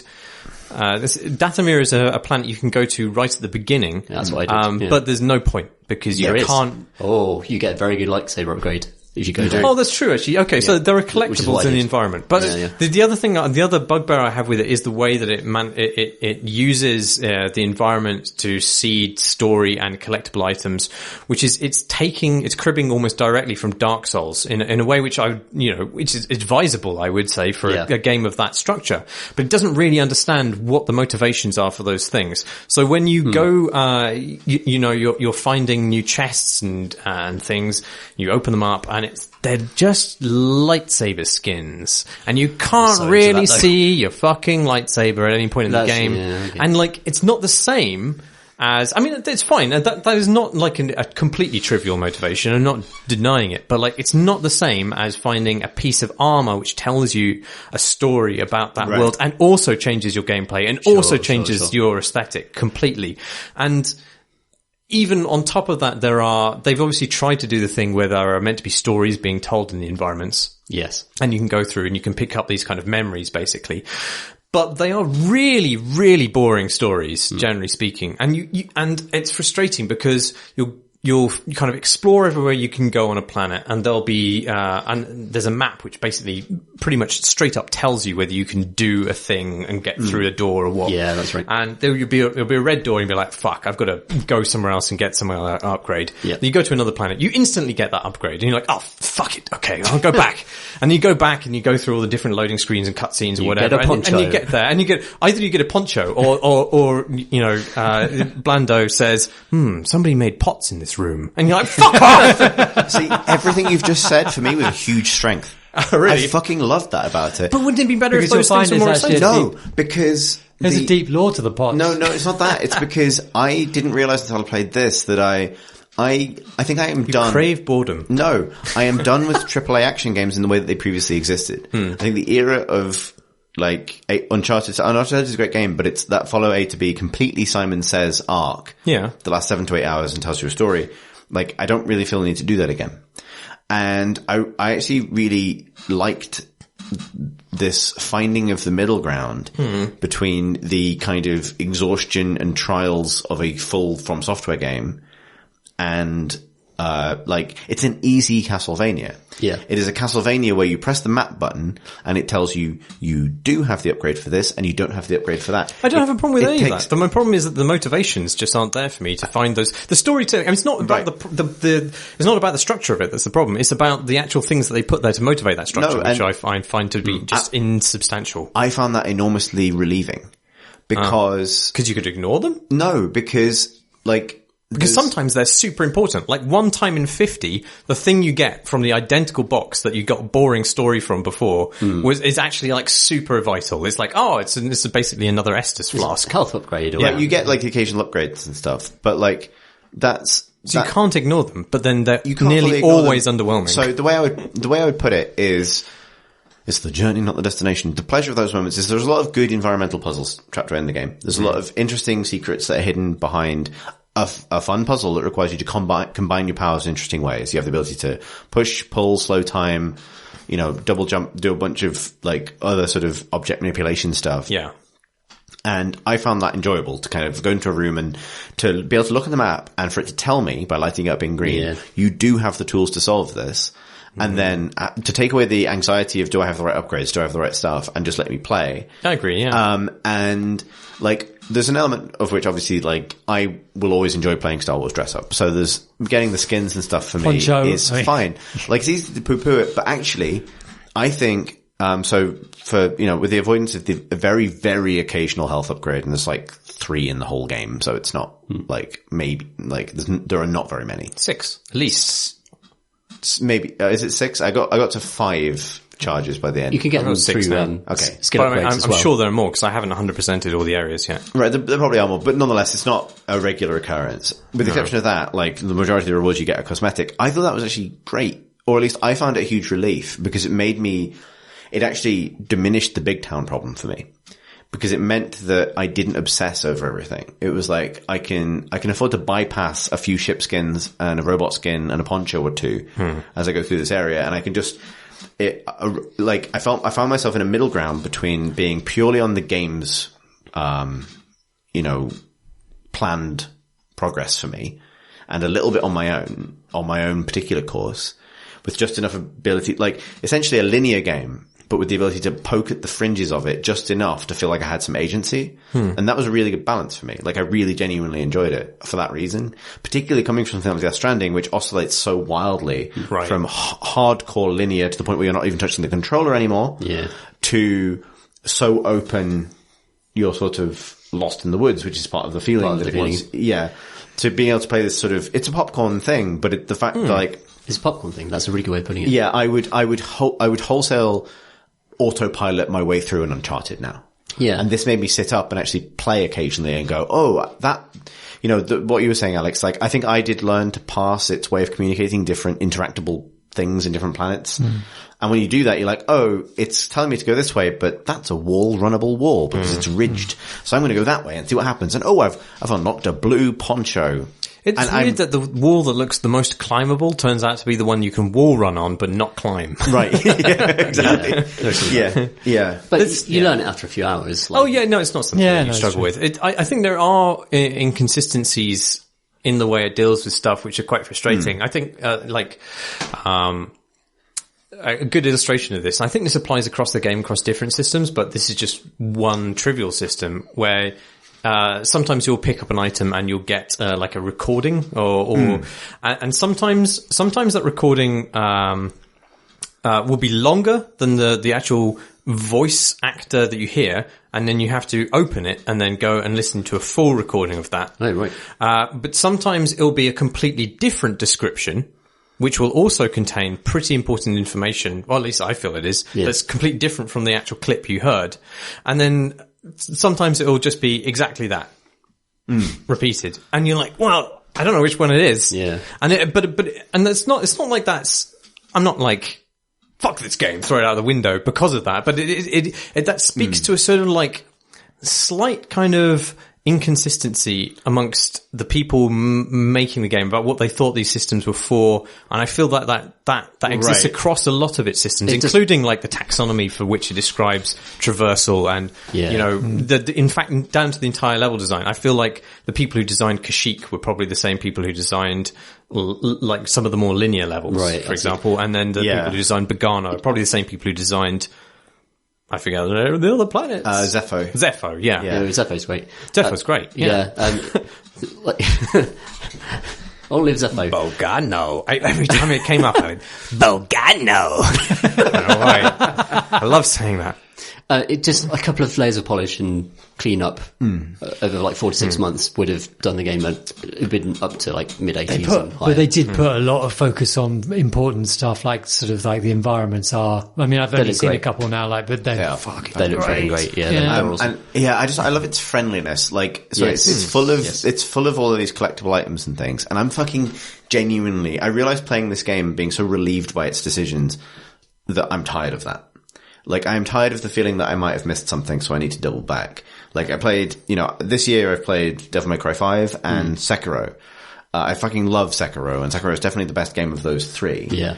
But, Devil May Cry 5 I had a really difficult relationship with, because I loved parts of it, and other parts of it I found myself just ruining the school of design that relies on you always turning left when the critical path tells you to turn right. Yeah. Because there is going to be something there, and it's going to be an upgrade currency that you fucking need, which is one of the reasons I love Jedi Fallen Order's decision to it just be a fucking poncho if you choose to turn left and go the off-beaten path. Well, this is the weird thing. I actually found its illustration of what was the way to go very, very misleading. Oftentimes in the games you're required to do the wrong thing in order to go the right way. Right. And it's not clear that that's the right way. And oftentimes I'd be like, okay, so I'm going to clear up this area before I go through the obvious way I need to go. And I'd find that actually progressed me to the next area. Yeah. I'd be like, but I went completely the wrong direction. I pulled down this thing that wasn't meant to be pulled down, and then I did the thing. I didn't hate that. I agree with you, actually. I think that is a weird thing it does. I didn't hate that because in a way it encouraged me to chill out and just be like, fuck it, I'm on a journey. You don't have to do that. But you will find the thing you're looking for. I've gone down a fucking slalom run. But at the same time, I feel that undermines the sense of coherent space. Like, this is the other thing that the Souls games do, which I think Star Wars will always struggle with, which is that the Souls games, the places that you go to have a purpose, and they're structured as though they serve that purpose. Right. Whereas Star Wars games, it's just a big fucking techno thing that you're going through, and it doesn't really matter what it does, generally speaking. So there's no logic which you can apply to it to understand the navigation of it. And that's, this has been true through every Star Wars game, I think, for all of time, that you go into a space and it's just this, a whole bunch of floating gantries over a lava pit, and you'll be like, why did they build the space station this way? Star Wars Galaxies is the notable exception to that. Oh, really? Yeah. Well, because it was a proc-gen massive open world, so it was just fields. I remember when it was all fields. I think this game, it's not trying to be Dark Souls, it's Darksiders. Yeah, it's the other great comparison. It is Darksiders. That is the template that they've settled on. But the consequence of this form of design means that when you enter a big open world space, you don't progress through it in a way which describes any kind of intentionality on your part. You're just like, right, I blunder and I arrive. Hello! Because it's all basically corridors and you'll fall into the corridor. That's totally fitting. You don't know where you are. Like you're blunder. You've got there and you don't know why you're fucking there. But that's not true. So like, it comes from the fact that it's trying to describe a movie experience fundamentally. That's the fantasy it's serving. And there's a causality problem there. Not only because, you go, like, no point during these films does people just turn up and like, I don't know where the fuck to go. I guess we'll just wander around until something happens to us. Hang on. The entire Death Star sequence from A New Hope is that. I guess we've blundered into the control room. I guess we've blundered into the precision deck. I guess we've blundered back. We've fallen in a bin. The bin has led directly back to the Millennium Falcon. Yeah, okay, maybe that is really canon. But it wants to put you, like, I think this is like, it wants to put you in a world as well. Like, and the world, like, yeah, sure, the door through to the where you're meant to be going is the smaller one. And so I think the key to you go, we're all fucking gagging for it. There you go. So the other part to that where it's disobeying the kind of causality of the movies is that it has a bonfire system a la the Dark Souls where you refresh enemies by meditating at meditation spots, and you also regain your health and your Estus points, the health kits, whatever. And except that in Dark Souls there is fundamentally a fictional reason for that loop to exist, and in Star Wars it doesn't, but you can still do things in the world. Yes, give me some more of that fucking poison. Yes, Jesus, pour that. Actually, you should know that they've finished the poison. The sweat plague in liquid form. But in this you can push down a shortcut and die and then respawn, and the shortcut's there for you. And so the Uncharted games and other linear cinematic games of that type are trying to present, like, through multiple playthroughs, the perfect cinematic experience that you experience in the cinema. Yeah. And in this, it's like, what is that experience? Yeah. What does that look like? What is the linear playthrough of this? Because in canon-wise, I fucking died and I still got the shortcut. And then the enemies have come back and like, what? And I guess it doesn't really matter, but at the same time, it kind of feels like there's some kind of weird friction there. That there's that friction we describe, a kind of dissonance. Between what, though? We can't drink more of this. I would say it would be between... So you had the sense of where you were in the world, and you had the sense of the continuity of the life of the character you were playing. A story of sorts. A story of sorts. A procession from A to B to C to D of this... against the game, which for some reason we're going to describe in Latin. Yeah, exactly. But I think that whenever I think of that particular Latin phrase, all I think about is Tom's Twitter handle. So I would describe it. I would describe it as the Tom Story friction problem. Exactly, that's the perfect way to describe it. That means we don't have to drink any more of this run. Exactly. Ever again. So it's funny. I was surprised about how much that made me care. Like, I really did want, like, why? This feels so arbitrary. This is what is wild to me, is the man with a 3-year ongoing Star Wars role-playing campaign, which has its own art that I care about a lot, didn't give a shit about that. And the reason being that, the way I would put it is, and I would say this as well as the answer to why some of it's like you force sense what went on in a room and you found out that someone hid there for 20 minutes 8 years ago. The reason that stuff worked for me, partly because I am very tired and don't have time. Well, one thing is, any game writer out there who writes codex entries with a little bit of economy, I have a tremendous amount of time for. Yeah, you can fit it into a tweet, fit it in a tweet. Yeah. Like the economy of its codex entries, the fact that its database is maintainable, the little small things it does, like the fact that when you, it doesn't bombard you with app style notifications when you have unread codex entries, it just lets them sit there when you want them. That shit is like, those are small decisions, but they make the whole thing feel more comfortable. That's true. And the thing I would say is, in a Star Wars game, it doesn't, and I'll get to the respawning point in a second, but in a Star Wars game, the weight of that universe, which obviously not everyone gives an equal shit about, but it's in the probably top 5 most widespread fictional mythological spaces that exist I would say, particularly and if you limit it to 20th century pop culture, 21st century pop culture, certainly. It's why they get Werner Herzog in. To talk about. If you had seen The Mandalorian, how would you rate Werner Herzog's role in it, just out of interest? Beautiful, almost heartbreaking. Fantastic. And now we see the Porg falling off the cliff. What does the Porg know about television? oblivion? The Porg's destiny is only death.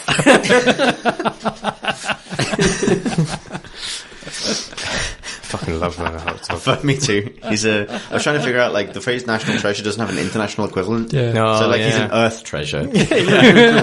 Cosmic. Yeah, he is a cosmic treasure. I could, To see a Mandalorian on a big television. It's beautiful.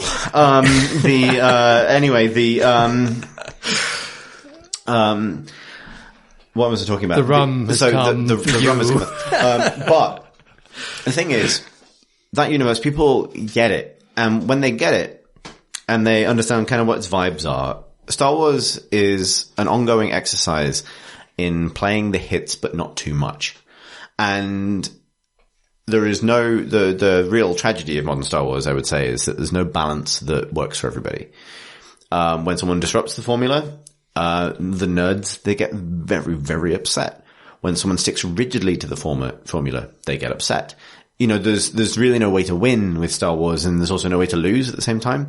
And so, when you're world building in that space and doing, like, environmental writing for Dathomir or whatever it is. Dathomir is a planet with a huge amount of material in the expanded universe, but none in the films. Say. So interesting. Which is Dathomir, by the way? It's the witch planet. It's the witch planet. It's the scary one that you have the option to go to at the start, but probably shouldn't unless you want a cool upgrade. Okay. Which I'll talk about. That has a vast amount of back matter. Like the Night Sisters, all of that stuff goes back decades in the expanded universe. And there's that weird thrill of like, oh shit, this stuff's in a big game. Because to me, not having read any of the expanded universe, that felt really weirdly out of place. Like, right. They are literally described as witches. The things they do are magic. Yep. And I'm like, oh, this is from a different thing from Star Wars. But like, this is 90s Star Wars that was then adopted really heavily by all of the very, very popular cartoons. So the Clone Wars cartoon and Rebels both go there. They both deal with that stuff. You know, there's a lot of it. Like, it's referenced at the end of Solo.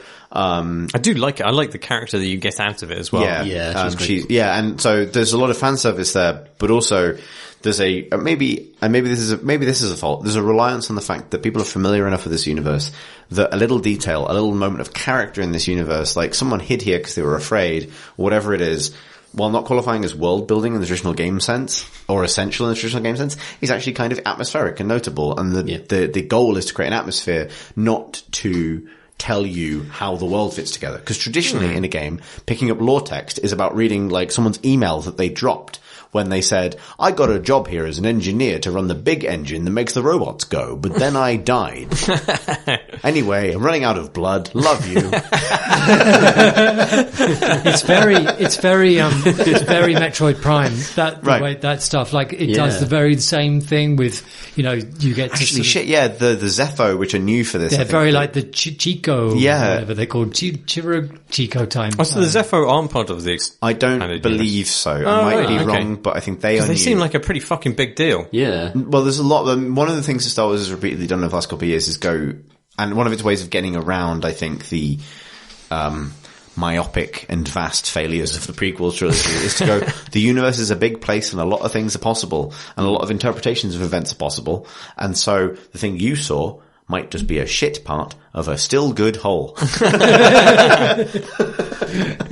Right. But yeah, and so for all that stuff I feel like, Alex, you're going to say something, but I feel like we should talk about combat because we talked about structure a lot, but. This is just really quickly about the dying thing. I think they just put it in so they could put the company name in when you die, because it's a really important thing. Yeah. Writing. It's a good point. Come on, yeah. so I think sakes. Yeah, I think it's right on the point. Yeah, it's very too on the nose. Yeah, on the nose. Yeah, my view of, that is a bit too on the nose. My view of it is simply that way of exploring the world is satisfying. Yeah. Like, it is satisfying. It is satisfying to achieve a shortcut and know that you're now safe. Yeah. And I think I agree with you completely. Like, Dark Souls manages to take that loop of feeling a bit exposed and then finding the next bonfire and being relieved and make a story out of that. I think almost wisely this doesn't try. Because Dark Souls told basically the story you can tell with that. Yeah, well, Bloodborne did the same thing. They told a slightly different story, but it was the same story. Right. And also Sekiro told a different story, but it's the same story, really. Exactly. That's true. I want to say about like Fallen Order, I think they've just judged the difficulty of it absolutely perfectly in terms of the amount of kind of friction and stress about when it comes to exploring environments. What difficulty are you playing at? So I was playing it like the first one down, which is so not easy, but like Master? There are 4 master. So it goes easy. It has 4, so it goes easy, Jedi. It goes like, it's something like Padawan, Jedi Knight, Jedi Master. Yeah. Then the scary one. Yeah, so I went down to Jedi Master just to see what it was like. And it's not precise enough to be a Sekiro. I played it all on Jedi Master, and really? I want to talk about that. Oh, interesting. Yeah. But I want to say that in terms of the actual kind of exploration stuff, the way that in the maps it highlights areas that you can access in green and areas that you can't access in red is an absolutely spot on interpretation of how players are going to be enjoying a Star Wars game. As players coming into a Star Wars game like this, they can ramp up the difficulty levels and they can go really hardcore if they want to with the combat, but they do their best to put just a tiny amount of friction, but not enough for people who want a Star Wars adventure to enjoy. I think it's just really well pitched in terms of its difficulty and in terms of its pacing and in terms of, even though like, a lot of it is very contrived and derivative in terms of its kind of sequences. Yeah, sure, you're going to climb up some vines, you're going to wall run a bit, you're going to slide a bit, you're going to do a combat, you're going to climb up some more vines. That is very, very old fashioned game design, like 10, 15 years old now. But I think that as a kind of like pill capsule to deliver a kind of sweet, sugary dose of Star Wars goodness. It's a good popcorn experience. Is absolutely on point for what that game should be. And I want to say the lightsaber looks and feels fucking amazing. Like they've done such a great job of making that deflecting bolt back at stormtroopers. The amazing like number of barks they've recorded for stormtroopers. I really want to talk about barks. Which is incredible. Like, didn't you feel though, like for the light side of the Force, everybody who's on the Jedi side is a real downer, and then you just have to admire the joie de vivre of the average stormtrooper. They are up for anything. Can I? Some of them are, but some of them aren't. Like that's what's great about the barks. Well, only when you kill all the rest of them, and you're like, oh, maybe I'm gonna die here. You're like, but I think that's probably likely, pal. Some of them are so overconfident. That's very, very funny. Yeah. That's really funny, right? And you just punt them straight off in the edge. Yeah, like, right. I'm gonna kill you. So, there's a bunch of things I want to jump off from there, Tom, because I think you've nailed a bunch of things at once. You're right. But let's talk about fucking barks, because I think this might have, this might be the most entertained I've been by NPC barks since, Splinter Cell Conviction. It actually had, and for a game which I don't really like the dialogue in generally, the incidental bark-based dialogue or conversations you overhear, I think are pretty good. Yeah. And I think that is a testament to like Respawn's firm tradition of having guards talk about something funny while you sneak up on them to murder them. But like, so the barks are really, reactive in a way that is, I mean, it's such a breezy game, and I think that's where it gets away with a lot of stuff, but like, it's the whole remit. I love the way that bosses will, when you do something that is good, they will tell you that it's a bad idea. Like, dodging won't save you, Jedi. Right. Or like parrying me at perfect timing. That's shit, actually. Shouldn't have done that. Oh, you've got stims, do you? Dickhead. Like, that's really good. The fact that the stormtroopers react to everything you do. So it's not just combat bots. It's like, he's rolling around. He's doing a jump. Oh, he threw a lightsaber at me. Although it's pretty sad when they're like, maybe we can win this. You're like, oh no, come on. Yeah, exactly. I just mispressed. It's a weird decision to make stormtroopers like faintly sympathetic because they are so helpless. Brilliant. And there's this like, like when you get them down to one left, sometimes they'll say like, the entire squad's down, but oh no. Like the occasion you get them saying like, I don't think we can do this, and then they'll get murdered. The best thing I saw though is, so it also has a lot of monsters, a lot of creatures. Sometimes those creatures, alien space monster, sometimes just a goat. Oh, those goats, Yeah. motherfuckers. Sometimes it's Poor just guys. a goat in Those goats kill me more than any Yeah, other exactly. creature in the Those game. Well, not dangerous kill me, goats. but, you know. So I did want They're the to... only ones that are allowed to be dismembered. Goats. No, they can all be dismembered. You can split them in not half. humans, So though. all animals can, but Oh, yeah. all humans are protected from That Yeah. is full on. I That's can tell very you this Star for a Wars. fact. That is completely Lucasfilm licensing law. Right. Like, Interesting. I did the launch video series for a tabletop game, Star Wars Legion. Yeah, right. And wrote the scripts for that, and had to go through the Lucasfilm licensing or approvals process for that. And their restrictions make complete sense because it's completely to step the line of law when it comes to what can and can't be sold or shown to kids. Yeah. But it does mean things like you can't ever point a blaster at the camera. They always have to be pointing slightly to the left or right. For reasons of threat, which is kind of interesting. Yeah. Anyway, but the best moment. So these, you'll there's frequently sequences where it'll drop a bunch of different types of stormtroopers in a room with a bunch of different types of monsters and you. Yes. And that combat sequence will just play out.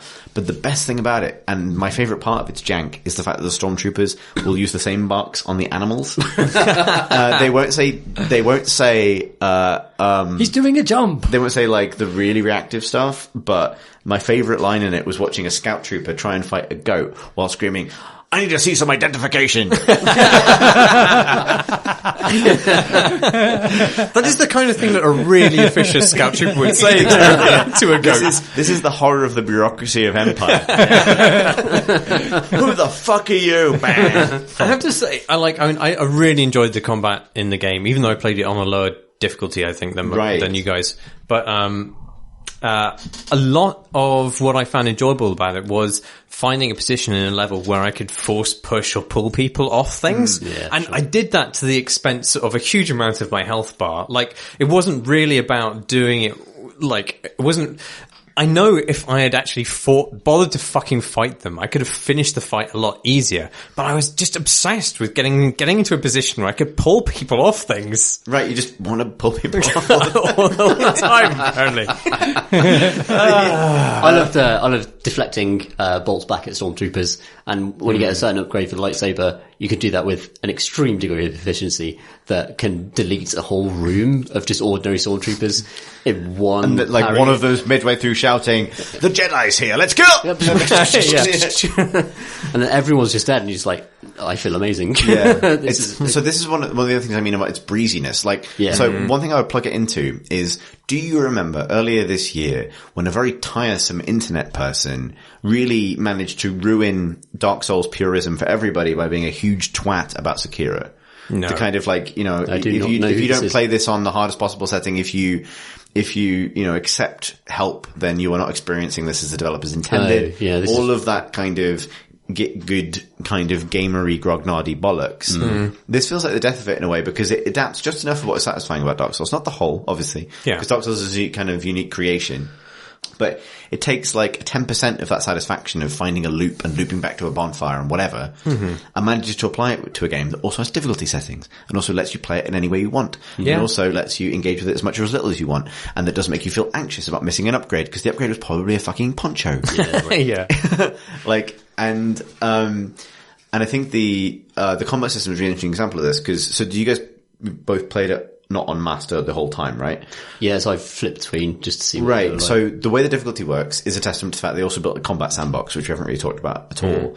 But the only thing the difficulty does is it changes the timing window for perfect parries rather than just blocks. It changes the amount of damage you receive and something else that I can't remember. It might be damage scaling for you. And when you pick the difficulty setting, you're shown each of these 3 bars as a proportion. And one of the reasons I decided to play the whole game on master difficulty, which is the second highest difficulty, is because it was one where all those bars were in the middle.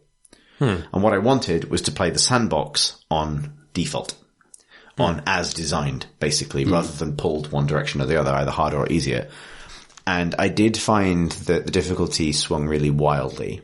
And one of the reasons... I found it swung wildly on the low difficulty setting as well, actually. But I mean... So the reason I was going to point out for that was because particularly the parry is quite inconsistent on master. And I got through the whole game. I beat it, but some of those boss fights, particularly like the boss fights, really required like a full on, like not done this since Sekiro level of pattern learning and really learning like what you can and can't do. And what I would say is I think its combat system is like almost there. Yeah. But having played Sekiro this year, I would swap Sekiro's combat system into this game. Absolutely. Any day. Oh, yeah. But there's something with what they're going with. And one thing that I really enjoy... They want to support button bashers, though. They couldn't do... Which doesn't work at the high difficulty levels at all. Yeah. But oh, right. Oh, so it doesn't. Like, it just doesn't work. Yeah. Like, you will fucking die. Like, you Yeah. get annihilated. But one thing I thought was interesting, which it has in common with Sekiro as opposed to Dark Souls, is one thing that really surprised me is even at the end of the game, I was realizing that in Sekiro you have all the gadgets.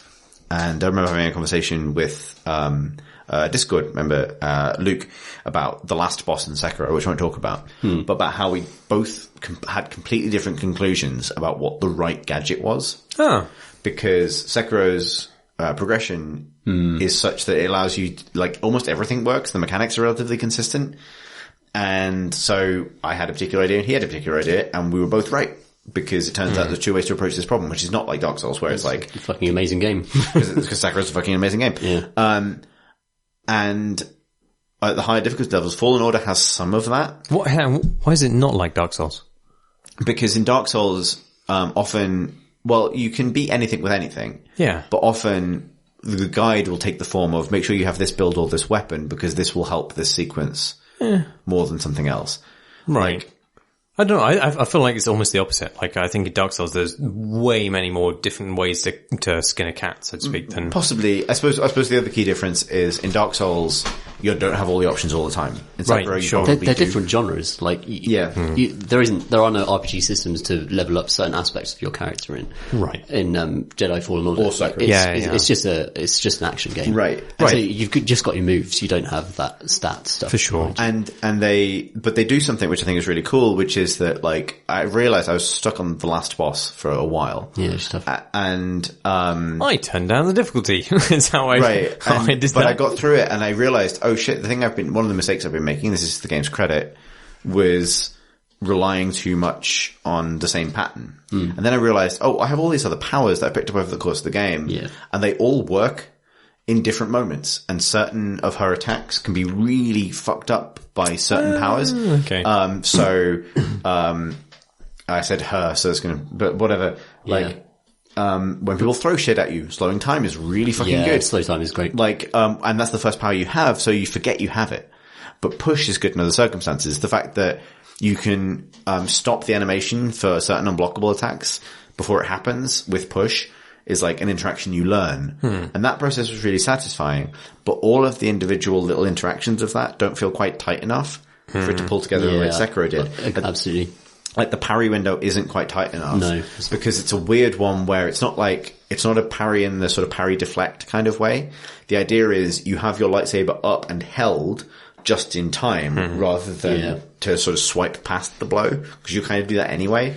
It's a weird system. It's almost like an animation failure because so the combat animations are incredible in this game, but when it comes to parrying, you expect that sort of thrust almost of a block to kind of counter what's happening, which is Sekiro does really, really, really perfectly. And also Sekiro is just like frame perfect. When you press that button, it happens just so fast. There's a wind up in this, and that changes the dynamic. There's a sort of like there's a wind up, and then also it's like a muddiness on top of that. Like none of the movements are quite as kind of pin sharp. They're all sort of that's right. Yeah, I mean, hard to tell. Yeah, I found myself saying, I pressed the fucking button then. I did press the button. You should have been rewarded for... I think it's a distance thing as well. Like, I still don't have a really good sense of how long the lightsaber is and like what range I need to be at. I just haven't felt that. I think you will get there with that. Yeah, I think I'm probably getting better-ish, but I've been surprised how long it's been taken. Yeah, there's like part of it was learning and part of it that just felt sort of like there's something, but again, you're probably right, Tom. It needed an extra couple of months to kind of really come together. Like, I genuinely think if they had gotten the combat like really spot on, it would have clearly been. It would have been. Yeah, I think seeing the kind of like gifs of it going, especially from Singo to Singo, like, and you can see, holy shit! So like actually, when you're doing it, like that is the thing happening, and it is deflecting the thing, and it's sweeping. Like it looks fucking amazing, basically, and it does feel really good. It does, yeah. I think it's testament again. I turned down to difficulty on the very last boss fight when I kind of knew it's the last boss fight as well. I was like, well, you know, is the reward for learning these slightly kind of obfuscatory tales really going to be that great if the game immediately ends afterwards? And I was like, probably not. I feel like I'll just see the ending, thanks. One thing that it does that like felt to me like maybe not having enough experience designing this kind of thing is particularly like several boss fights towards the end. When you realize what it's doing design wise, it's perfectly clever. Like, when a boss loses a third of their health bar, the end of a particular combo they do will become unblockable. And when you start to learn all that stuff, there is a satisfaction to learning that stuff that's probably only necessary at higher difficulty levels and stuff, but it's not communicated very well. No. And like in Dark Souls, a boss would communicate that they'd entered that stage by, I don't know, ripping one of the Rem's arms off and screaming or something. Did you find, as fans of Sekiro, that towards beyond the midpoint of the game, a lot of the boss battles ended with cutscenes intervening and taking away your victory in some form or another? In Sekiro? No, in this game. Fallen Order, yeah. Fallen Order, because I found that hugely, like the last third, I get somebody, and even in cases where I had fully fucking won the fight, and in a cutscene would intervene and say, "No, actually, no, you lost," and I'd be like, "No, that's true." Or just run away or something. I didn't really mind that because I'm a big nerd. Story me. Yeah. One thing I do like about it is several boss fights have like mid-boss fight cutscenes. They introduce a new element halfway through the boss fight. Yeah, that's fine. And when you subsequently try the boss fight, those cutscenes don't happen, but the effect just kicks in. Of course, But you don't get like a herald, you're like, oh, this is the point where it's kicking in. Right. Yeah, but the way it deals with respawns is very good, I think. Yeah, because it allows you to, you know what's going to happen, so you don't even have to skip the cutscene. Yeah. It just introduces the new element and you're golden. Yeah, no, that's wise. I don't mind losing. It's good. Yeah. It's a good game. I've had terrible performance problems, loads and loads of stuttering in terms of like just loading into new environments. And it seems to be a thing, like if you've got it on a hard disk rather than an SSD, then this That'd might be my a gut problem. for it, yeah. But also like people on PS4 have had massive frame rate problems. And unfortunately, I love the game so much. Like it's great. I'd give it an 80 happily. But I think it's a solid 80. Yeah, I think it's a solid 80. I love that. So listeners won't be able to realise this, but this room is literally half PC Gamer, half Edge. Yeah, that's right. I work for PC Gamer probably longer than I work for Edge. You are so Edge. It's a really positive 65. No. That's a beautiful... No, it's not. It's a 70. It's a 70, right? That's very generous, Marsh. So it's an Edge 7. I'd go, it's an 8. It's an 8. Ooh. He's gone soft. Maybe. Actually, Alex, so before we wrap up on this, I need to ask you, how do you feel about the robot now? 7 then. Alex, how do you feel about the robot now? Yeah, we discussed the robot. We haven't discussed the robot in the room. Because I love the robot. I don't see why you love it. Like it's the blandest thing about it. Like it's Wally with legs, dickhead. Okay.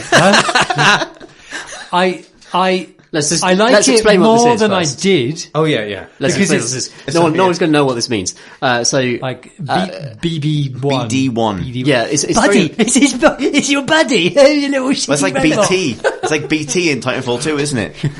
Yes, it is. It's like BB. It's like poetry, in Death Alex. Stranding. Yeah, God, if you're playing Death Stranding and try and play this game. BD. Yeah, so this is a little kind of tiny little robot. It's got 2 legs. Yeah. He's got kind eyes. Kind of. And he lives on your back. And he hacks stuff for you. And Alex hates him, but that might be I like him a lot. So I was moaning to Marsh about this the other day, but like... So, it follows sympathetic ear. It follows a template that was established in 1977 with R2-D2, the cute robot. But R2-D2, the cute robot, finds its cuteness in the fact that it's a bin. It's a fucking bin. Yeah, but it's also an asshole. Like, but the character is kind of placed on the cool thing about R2-D2 is that the character is, despite the fact that it's a bin, right? And then, but since then, they sort of going, I feel the same way about myself. We need to put a cute thing in. We'll just make it cute in this to start with. And it's like fucking Pixarification it's like a bullshit. Puppy. It's like, don't need a fucking puppy. Well, so here's the thing. I really liked its mobility because it allows them to integrate it into the game in a way that it does really scuttle natural. about like a little, but I don't know, I don't know, like for me, like, and going back to the big town problem, like, one of that game's most like, oh, thank fuck for you moments is when you're about to miss a story collectible or something and BD1 jumps off your shoulder and runs off to it and beeps and you then go follow them. And so the fact that it turns following the droid into like a find the collectibles hint system, you know, it makes this explicit, fine. I fucking love that. Like, make things easy for me. That's functionality, that's fine. Like, the functionality of the robot is fine. But like, its presentation is like, oh, so boring. I don't know. I feel like it's so meticulously animated and it's with you all the time and it reacts to all these things. But they put so much work into this shit robot. But the fact it's meticulously animated is a sign of its cheapness in a way. I think this makes you a cop. No, I mean, I liked BD1 by then. I think the dialogue you have with it, across the game is probably the only real thing which really grounds your character. Yeah. And I think it does that successfully. And I think the dialogue you have with BD1 is probably the best dialogue that's in the game. Yeah. I think that, but at the same time, I do agree with Alyx that there is just like, it feels like a bit of... What if it was a good robot? Like a shortcut to stuff. It's like the whole Pixar thing where, you know, every Pixar character has this weird kind of asymmetrical smile now where they can go, like that at the corner of their mouth, and it's just, there's something grotesque about that. Are you afraid to feel? Because they found the shortcut to feeling, and it's having one eye that's bigger than the other and making it go boop. That's the thing. What if it was this? I would love to have seen, because actually, like, I mean, I've seen the start of these conversations, and I do think they really work. Like, they are. I agree completely. But I would have liked the arc to be like, it could be a thing that sort of to start with is like a sort of like, oh, why are we with this thing? But instead, it's this kind of like bounding little fun thing from the start. And it's like, well, there's no development in my relationship with this thing. I know that I'm meant to find it cute from the start, and then like it goes no further. Do you want Marvin the paranoid android to be your accompaniment? I want it stomping along behind me, or maybe crouched upon his shoulder. It's not very good. Little old man of the sea. I feel like fucking planet. God no! I think what a lump of rock. Nothing to like here. No, I did like it's all just microbes. I do feel like the kind of the puppyish kind of enthusiasm for everything would be an interesting counterpoint to R2-D2 if they hadn't done BB-8 in the meantime. But I think the thing just to go from an animation perspective, R2-D2, all of his personality is described audibly, basically. Yeah. And maybe the speed of his movement. That's literally all they had to go on, and they created one of the most kind of archetypal, brilliant personalities of a bin there has ever been. And then even BB-8, like, okay, there's more, it has more kind of verbs it can use, but even the verbs it uses are kind of, I'm setting something on fire instead of a thumbs up. Like, it projects like a little kind of Zippo lighter. That's great. And it might as well have a fucking face. I don't totally agree with that. I think they do a bunch of cool things with its body language, like, because it doesn't have arms, so it kind of does this sort of like avian, like, head bob sort of it's stuff. very Pixar lamp. It is very with eyes. No, because it looks like the Pixar lamp. That's the only reason you keep saying that. The Pixar lamp with legs and eyes. The Pixar lamp has one leg. 2 legs. No, it's one leg. No. What I'm saying, BD-8 has 2 legs. No, you mean BD1. BD1, whatever. Sorry, BD1 has 2 legs. I feel like this is the issue that sunders this podcast. I don't hate it, but I just feel like it is just like they've taken the path of least resistance and not really kind of embraced what was so cool about it. But I think that they're really proud of R2-D2. themselves. That's what galls me, is that they're really proud of themselves. The author's dead. Alex, the author is dead. Should they have done a kind of like a this droid sinister... is good. should they have done a sinister Knight Rider, just like slit... All right, Alex, I'm going to posit you the alternative version of this game. Yes, where what you do you want? Run up to the bin that follows you and hold circle to hold the bin. While you're holding the bin, you can go down slalom rides, but you can't do combat encounters. That would be amazing. What if you could throw the bin at the enemies? That is Bennett Foddy's Star Wars game. And the point is that... I mean, don't say that isn't amazing. Yeah. I'm down with this. It's a pitch, The point is, like, what I thought they did well is they found a way to give you a droid companion, which is a Star Wars thing, in a way that works in a game context rather than a cinematic context. Because it's a character that can be with you at all times without it feeling contrived. Like, it rides on your shoulders and that's cute and it helps build a relationship.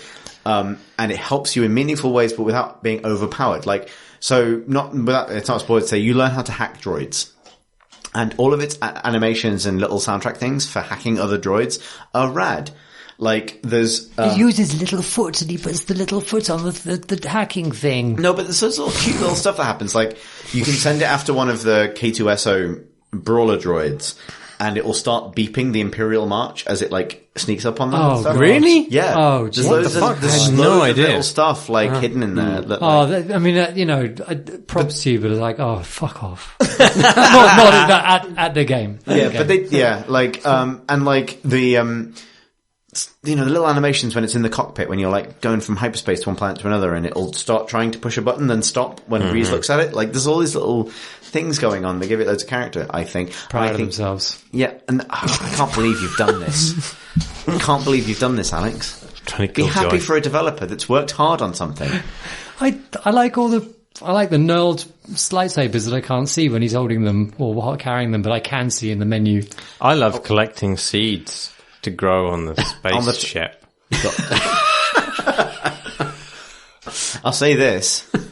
If you're planning on playing it, don't fucking customize your lightsaber until a certain point in the game. Huh? Otherwise, lots of cutscenes don't make sense and a certain plot point loses its weight. What? That's my big tip for nerds. Really? Marsh is doing a face like... Well, I'm confused because actually all the customization options partly fell flat for me because I really liked the initial customization of all of them. And it was really weird. Like, I was like, oh, great, I picked up a new thing. I go to it and I'm like, oh, no, I prefer the original color scheme. They designed it too well! Well, it's because you have an iconic lightsaber. Apparently. Yeah, and then you can fuck it up. Yeah. But I like that for the lightsaber and my coat pretty much after like the third upgrade that I got for it, and also the ship that you go around in. I liked all of the ones that came. I picked a different poncho for every mission because I'm a huge twat. I think we'll take this one. And I was on the last mission of the game, and Pip came in and she was like, "What are you doing?" I was like, "I'm playing Star Wars." And she was like, "Well, what can you do in Star Wars?" I was like, "Well, look at how many ponchos I've collected." and she was like, "Well, you've picked the wrong one, haven't you?" I was like, "No, this is an appropriate poncho because I'm doing a stealth mission." And she was like, "Did you pick the camo one?"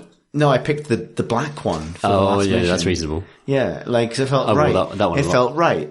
Yeah. For lots of reasons that were important to me at the time. So Pip was like, "Why didn't you have that one? That one's blue." And I was like, "Well, it just doesn't feel right." And I had this moment. Did you go with a blue lightsaber or a green lightsaber? Green. Yeah, you can't go. There's a red one as well. Like, blue from the start. I just like blue. I like the blue as well. Yeah. I stuck with that for There's some part of my brain that like was literally blown when Luke had a green lightsaber in Return of the Jedi. Right, so and I will always pick a green lightsaber for myself. The significant lightsaber upgrades in this game are fucking awesome. They are fucking rad. They are fucking great. Yeah, the lightsaber is. I don't think we've quite did justice talked enough about how good the lightsaber is in terms of just like given it's the most prominent. What about the cutty thing? The cutty bit that's going through the wall and it's cutty. It's your good hot sword that you get to customize, and it sounds and looks fucking amazing. And reflecting storm like bolts back at stormtroopers is fucking amazing. I think they did a good job as well. Pleasure in this game. The old Star Wars video game problem, and I appreciate we've been talking about this for 400 years. Yes, that's true. 2 hours actually. Oh my shit! God. And 3 minutes, 26 seconds. What happens to me 4 people on the podcast? But Star Wars games have always run the gamut between either make the lightsabers feel like they do in the movies, in which case you have to deal with the problem of lethality all the time, and the sort of Knights of the Republic issue of like, it's just a foam baton. And you're just beating someone to death slowly with a foam baton. And I think this is a really good job of finding the middle ground. Yeah, definitely. It is a centrist video game. It finds the middle ground between Dark Souls and Uncharted. It finds the middle ground between lightsaber cut arm off and lightsaber slice goat in half sometimes. Yes, Is this the Joe Swinton of cutting goats in half? This is the that's the final word on the ultimate lesson of the Jedi. The ultimate lesson of the Jedi Purge. Ryan Johnson, be damned, turns out to have been steady on now, somewhere in the middle. And I think they've done phenomenally well at that. No, navigating I agree. that interim space. Phenomenally, 7 out of 10, well. 8. Agreed. Would be 8, but has bad technical problems. Shall we do some questions from the questions? Yes, we shall. Absolutely. Excellent. Thank you. To the people's too much Aldi rum. Little rum. David Bowie Orchestra. Thanks. It's made me sweat from every part of my body. We're on Spotify now. This is a thing you can search for and find. Luke writes, hello, Crate podcast talking and crowbar drinking answering. Cruel of you to write that. Bold of me to say it all. I haven't played Death Stranding yet, but videos of it and discussions around it have made me think a lot. Hang on, no. Fuck. Have made me think about something I think of quite a lot. They've made you think about something you think about a lot? I have drank a lot of this rum. How dare you write this? It's made me think about something I think of a lot in games. Good. And their pursuit of something more. Do you mean he thinks about these things only in games? Yeah. No, he thinks about this thing he thinks about a lot. Look, I don't want to jump to the things he thinks are in games. It's not fair of us But to is he in fucking... games? But he's But he not thinks thinking about about the the things things. Yeah, exactly. We've got to get through this, guys. It's not fair. Like, we haven't earned the Tony Ellis kill streak reward yet. I think this deserves No, some that's really true. close reading, actually. Okay. And that is the idea What's the idea? of inconvenience and friction in play. Luke, I'm very sorry that this is happening. A lot of Death Stranding, from what I can see, seems to entail planning routes through tough terrain, trying to batter through as the crow flies. Almost, Crow is famous for their battering. The giant helmets and their dive bombing and Batter Actually, I tell you what, I looked out the window earlier today, and there was a huge bird war occurring outside. This happens around here. Like, it was like a 5 different front war. Like, the crows were fucked up by the magpies. Yep. The magpies were annoyed at the seagulls. The seagulls were just going after any fucking sparrow that it could see. There were jays involved. It was honest. I mean, in a literal sense, wild. As my friend Matt Shelton pointed out, jays are the special characters of magpies. You can take one jay in a unit of 10 magpies. Right. For bonuses. This is When you get the video game version, are they in the special edition? yeah, they're on unlock. They get a different poncho. Yeah, this is the bird war bird wolf. Like,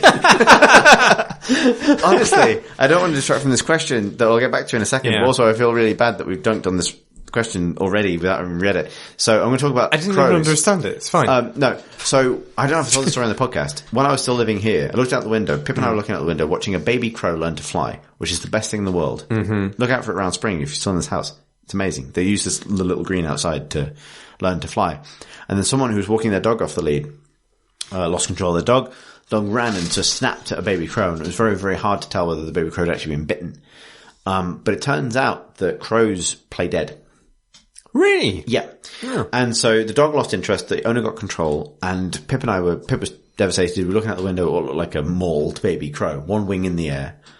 And I walked outside to see if it was all right, see if I could phone the RS, PB and, try and help. And the most incredible soundscape happened so the moment this dog attacked, apparently the parent crows will watch the baby while it's teaching itself to fly. It was walking up the little steps to people's houses and flapping a few feet and then walking up again and trying it again. They descended on this dog straight away and then started circling. One of them did a flyby of the crow, and I thought that meant it was dead, that they'd lost interest. But the magpies started to assume position around, create this bizarre soundscape of chattering. Oh wow. In this weird sort of pentagrammic sonic zone. And I walked over and I realized that the crow that was lying on the ground that looked for all intents and purposes dead with a broken wing was looking around with one of its eyes. Just glancing about. And then I waited a bit and couldn't get through to the RSVP because it was a Sunday night. And then after a little bit of time, I just hopped up and walked off. And it was genuinely amazing. And this kind of weird corvid soundscape dissipated.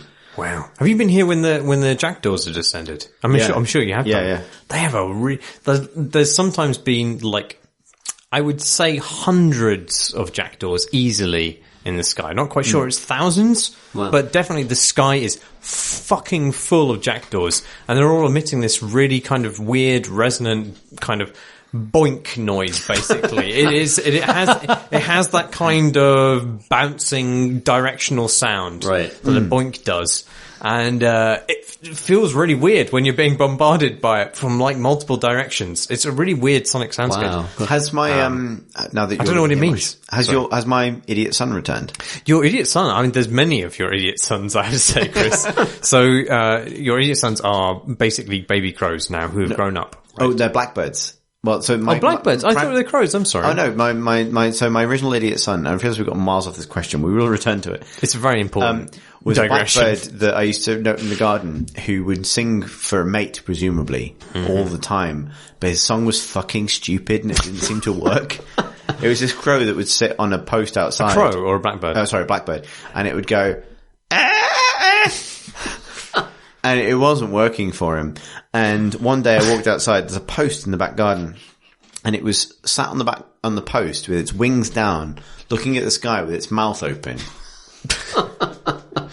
Just frozen. And I thought it had died in the stupidest fucking way. And then and Pip was worried as well. So we looked it up and it turns out that blackbirds bask in the sun.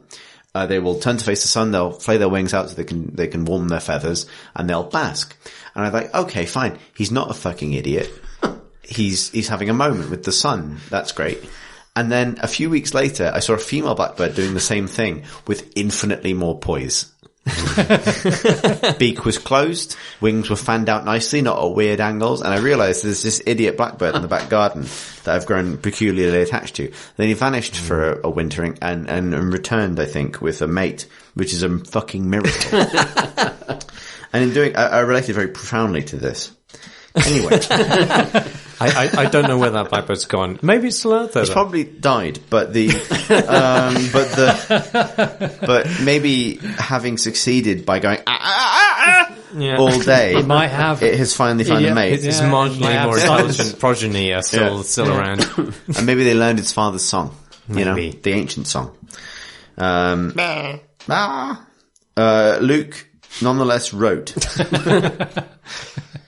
A lot of Death Stranding, from what I can see, seems to entail planning routes through tough terrain. Trying to batter through as the crow flies almost always seems to result in losing cargo or being unable to traverse areas.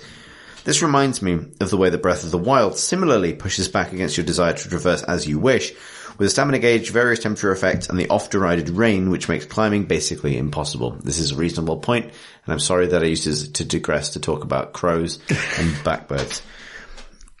Because we play games to enjoy ourselves, is resistance and inconvenience impossible to implement out of a need for frictionless play?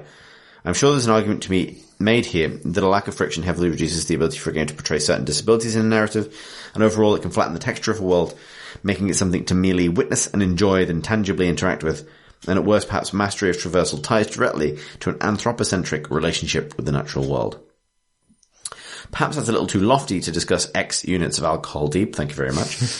So what do you think about resistance and inconvenience in games? Is it possible to achieve in a thoughtful way without being irritating, or does desire for smoothness of play fundamentally undercut it? All the best, Luke, Discord question poster writer. Yes. Question done. Thank you.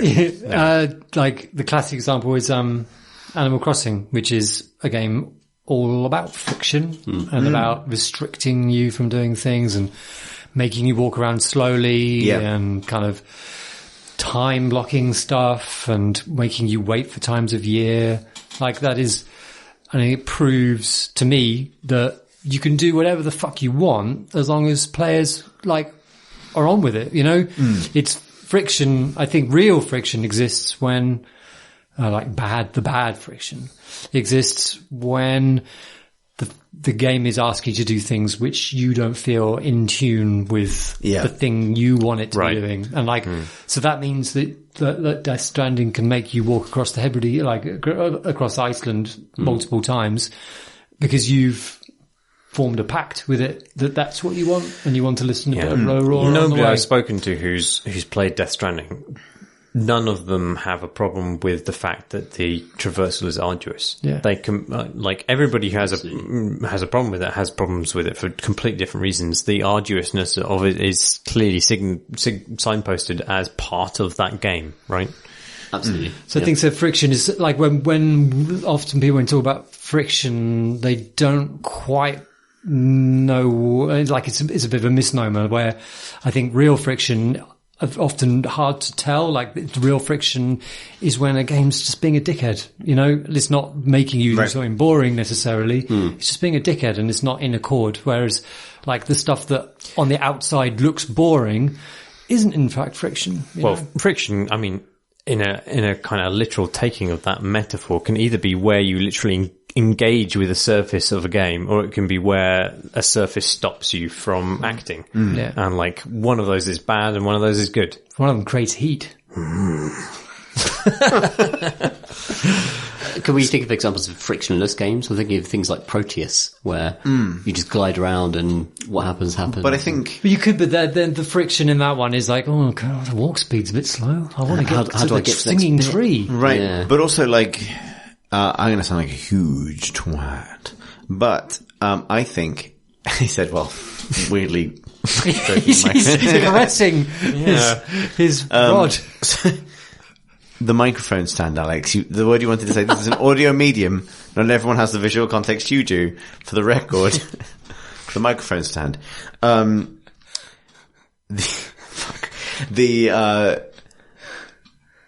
My brain has emptied of...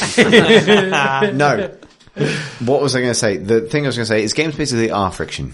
Like, interactivity is inherently carries fiction. The great lie of this doesn't have explicit challenge mechanics, therefore it's not a game issue, is not that things without challenge aren't games. It's that nothing is without challenge, actually. Everything carries in challenge, whether it's an interpretive challenge or simply a appreciative, like a critical challenge or a problem-solving challenge. The fact that we're so used to games positing a problem-solving or kind of reaction-based challenge is simply a sign of the thinness of the medium to that point rather than its actual potential. Interactivity means every kind of interaction. So Proteus, for example, is a perfect example. Yes, it doesn't challenge you technically or mechanically, but it challenges you to find your own meaning within it. And that's not necessarily easy. It's not easy for everyone to walk into a environment of singing trees and go, I understand what I'm going to take from this. The interaction, and this might sound twatty, because it kind of is similar to that of an interaction with an obtuse text, because it's about going into it and figuring out what you think it means. That is a challenge that we should laud rather than kind of demonize as not a game or whatever. Like, the reason people were wrong to say it wasn't a game wasn't anything to do with its lack of mechanical challenge. But similarly, the defense that games don't require a challenge to be games, it may be not wholly true either. It's just that challenge can arrive in a lot of different forms. I think it's remarkable that you said that after the amount of Aldi Realm you've just drunk. Look, the problem with me as a human is that this shit comes out after that amount of rum. And I can't tap into it otherwise. That's extremely well said, actually. That's one of the best things I've heard said on the Crate and Crowbar. Jesus Christ. Yeah. Thanks, Luke. I don't remember what I just said. I think you said the skin of the banana is soft. You said Proteus and yet I must pull at it. Yeah. I think there is an interesting problem with presenting nature in games, which is just irreducible in that all games are in some way. What's the phrase he used? Is it anthropocentric? It's spicy, and my iPhone no longer recognizes my thumbprint. Bear with me. Fuck. Chris has changed. The sweats have come out. Oh God. They've erased his fingerprint. No, what's my birthday? There it is. The phrase was, I can't read. Oh my God, he's gone blind. No, well, his take was too hot. His take was too strong. That perhaps a mastery of traversal, that your comfort navigating a world, the fact that, Lara Croft exists in a world, and then even the new Tomb Raiders where she's supposed to be being tortured, by her experience, where the god of zip lines is always with her. Yeah, but what's the phrase? The ties directly into an anthropocentric. Let's have all have. There you go. Yeah. The scat version of that. This acid folk scat group will find its place at last. Yeah, I mean, designing environments so that they feel very natural and also anthropocentric is hard, and I don't know that there is a fun game that has yet been designed around terrain which is completely resists humanity, which is what terrain fucking is in reality. Terrain has never been designed for people. That's not what terrain's function is. But we have been designed for terrain. Well, only certain kinds of terrain. We've been designed for a very survival within an incredibly slim sliver of... Thanks, Little. of survival in this globe's... you can't go too high, you can't go too low. We do ever so well. Why do you have to be so dumping on us? We're great. I'm sure we're great, apart from all the terrible things we do. But at the same time, our survivability is quite limited to quite a thin range of the globe's potential ecosystems. Is this you complaining that you have to wear clothes? Yes, that's what it comes down to. I don't understand why I was banned from Lidl. I'm only designed for a certain band of survivability. I shriek. Marsh screams. It's here. In the fridge section. As the off-brand fucking booze in my hand. This is the environment that has been created for me to survive in. Why would I require additional tools? This is a little, the most hospitable environment on earth. I can live here for many years. But I genuinely find the way that landscapes are presented to be really interesting, because I think it's very culturally specific how we interpret landscapes. And in the UK, certainly, landscapes, even the wilderness, has a certain kind of tameness to it, which doesn't exist, which sort of kind of exists, but in a schizophrenic way in the States. So in the UK, you can go up the tallest mountain in the UK and you can fall off it and you can land in somebody's back garden, basically. Yeah. And in the States, it's a slalom puzzle, But at the same time, those environments are genuinely dangerous, and they're kind of flagged up as being dangerous. Whereas in the States, everything has wheelchair access as your basic level. But then beyond that, you step off the path and you're completely fucked. There's nothing for you. Humanity is not being considered in any way, and you can plunge thousands and thousands of meters into a deep ravine and literally never be found. And you'll be only 12 minutes away from the wheelchair accessible path. And it's this weird, dichotomy, in the States between these two kind of landscapes which exist, one for people and one for not people. And I don't think games have really articulated that. Everything in games is obviously for people, and it's designed for accessibility and for traversal. I don't know that you can really create a kind of exciting game around the complete thwarting of that idea. The complete puncturing of human existence and human agency. Games are all about agency, and the natural landscape is pretty much a complete fuck you to agency as a thing. Anyway, so that's what I think. The worst thing I ever encountered hiking was not long drops and stuff, because if you've got good boots and your feet are sure, you're probably alright. that's talking of, walking around England and Scotland and stuff like that, which is obviously not America. But the worst thing that we encountered was, when it got dark, we hadn't quite made it to the town that we wanted to get to. So we went into, a wood to put up some tents and sleep there for the night. And, the kind of leader of our group, Neil, just said, wait, we've got to stop. And he shone his flashlight down and there was a tripwire made of rope. And then his flashlight followed the tripwire up. There's a giant hanging log. What the fuck? Where Ewoks. were you? This was in Offa's Really? area of Wales, yeah.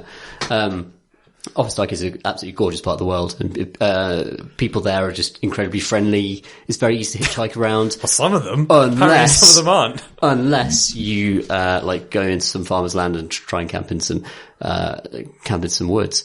So we Yup, motherfucker. we were very clean-minded. We were always going to clear our stuff up, and we were going to light any fires or anything. It was just literally a place to sleep. Yeah.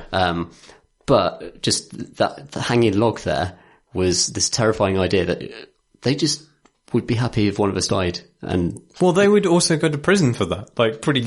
Would they though? Like how? They couldn't argue that the tree killed someone. But they'd set up booby traps. They set actual booby traps on That's a fringed piece of wood, and it wasn't even a large piece of wood. So we went slightly deeper in and we camped there anyway. But the next day we sort of went around and it's there were 2 or 3 of these things. Wow. And it was just the paranoia of this one farmer. It could have killed us. Surely they went there to catch, I don't know, wombats. No, no. It was there to kill humans because it was at ankle height and it was a tree that was going to come down right into your chest. That was fuck. That was how it was designed. Kudos for you for staying there anyway. Sorry? In murdered forest. Well, we had to stay there because it's pitch black. True darkness is a thing that you discover when you're hiking. There are no street lights. It's absolute pitch black, and we didn't have phones with torches on. We had some torches obviously, but that's still no way to travel. You can still injure yourself terribly. Just walking in pitch black. So we had to stay there. A bunch of us had really weird dreams that night, and there was some shouting in our sleep and stuff like that. Oh my god! Did you report it to anybody? No, we didn't. No, you probably should because they are murderers. Yeah, waiting. We carried on. And just got to another lovely office-like town and ate some cream teas and just sort of enjoyed the rest of our trip. I'm enjoying, I think the last couple of episodes of your appearances on the podcast, Tom, have started to flesh out my mindset, which is that someone moves directly from a reserve seat into an unreserved seat on the train. What the fuck are you doing? Someone sets a series of death traps for teen hikers. Fair enough. I think it's just we don't really want to mess with whoever that is. Right. We probably should. You might set traps for me as I think the difference is that I was 33 when I shouted at that man on a train. And if I was 33 at the time that we'd done that trip, I would have called every single authority and being a total... Oh, how old were you when you did that? Oh, probably 23. Oh, that's okay. I mean, you're stupid then, right? Yeah, exactly, right? Yeah. Sorry to all the 23-year-old it's part of the adventure. It's part of the lovely... No, it's fine. And relish the fact that you're a big dumb idiot now. Yeah. I'm still alive, thankfully. So, that's the main thing. Anyway, how do we get onto that? I don't know. Kane writes, ahoy hoy. It's long been the conclusion of the world's foremost experts. This is very kind of Kane to write, that the Crate and Crowbar has the best episode titles of any podcast, but often an episode produces multiple title-worthy phrases, and you may have had to discard titles you really liked in favour of the one that was eventually chosen. For example, consider these quotes, each of which would have made a great title. And I quote, I accidentally exfiltrated a king. It's mostly wanking. A kiddie manga version of a guffball snorefest. What was that? Walloping howdies. He's got a bone in every slot. Chill, America, don't fuck with time. And it shook something terrible out of me. There was some kind of, I don't know, horrible Cthulhian monster that eventually emerged from me and shook itself free and disappeared into the bowels of the earth. That must have been Marsh. It has to have been. I don't remember that. It was either Marsh or me, and I don't remember saying it. Yeah, I reckon it must be. Yeah. What are some of your favourite almost episode titles from previous episodes regard to Kane? Well, there's kind of art to this because I think Marsh is looking some stuff up now because this is a question that's basically impossible to answer because you make a decision, you forget about it forever. Yeah. But there are some considerations. Like, if there's a good phrase but has a swear word in it, probably not going to be a title because it's going to get censored on YouTube and so on. Made some exceptions to that, but very rarely. So for the last episode only, these were the options for the pod title. That's Maths for Sexy, 7 Degrees of Shit Adjacent, obviously McClunky, Steve Algorithm Does It Again, which is obviously the victorious. That was the hot favourite. Occam Sock'em Robots. Don't Open with the Gemsel Shoggoth, which I think we probably would have gone had we not got on Spotify and thought that might kick us off Spotify. I was really into that one. or both at YouTube as well. YouTube does censor titles. We've had that problem. Well, YouTube has just introduced a whole bunch of new things to consider. So has it? Yeah. Well, actually, no, it hasn't, because we would never ever thinking about flagging this as something that was appropriate for children. Yeah, but YouTube has just attempted to become COPA compliant, and boy howdy. That's a thing that's hard for YouTube to do. Yeah, I would imagine. Yeah. Also for the last episode, Emperor Pippletown annihilates everything I care about. Annihilates. Well, annihilates is fine. The Dobby of Wanking, also a popular podcast title. That's a good one. And probably the most apt for the last episode, Such Deletable Content. Yeah. So we had to pick from one of those. And, we did. Democracy won. Yep. Yeah.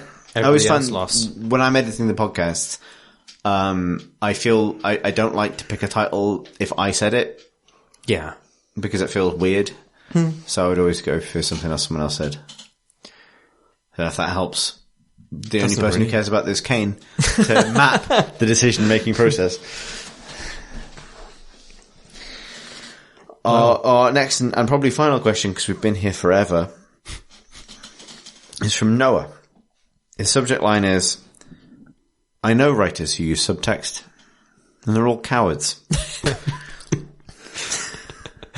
Which is a Garth Marenghi quote, I believe. Yeah.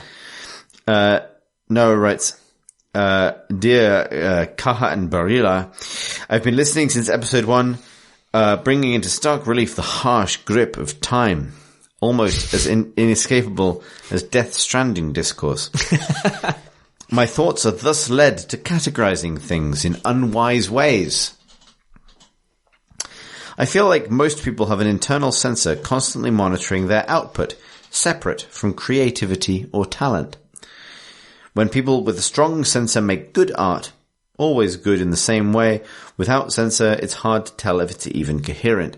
Gotta say, that paragraph has a sexy semicolon in the middle of it, and I'm not sure how I'm supposed to read that, so I didn't.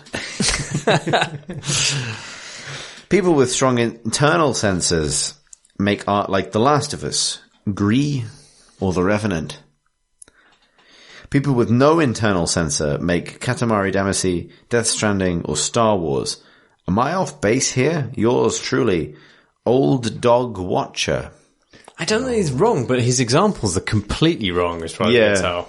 Maybe, Death Stranding is obviously somebody who doesn't have a censor. I think Death Stranding is fair there. Yeah. I don't know that Star Wars is a good example. Star Wars is a weird example because Star Wars is such a composite thing. Mm. Like, Star Wars is not the prequels are George Lucas going off on one without anyone to tell him no, certainly. Yeah. But but they themselves are built off of a previous set of films that were hugely collaborative. But also, as we said, in a literal sense, there's a very strong regulation in terms of what they can and cannot depict. In terms of, just in terms of violence, for example. Yeah.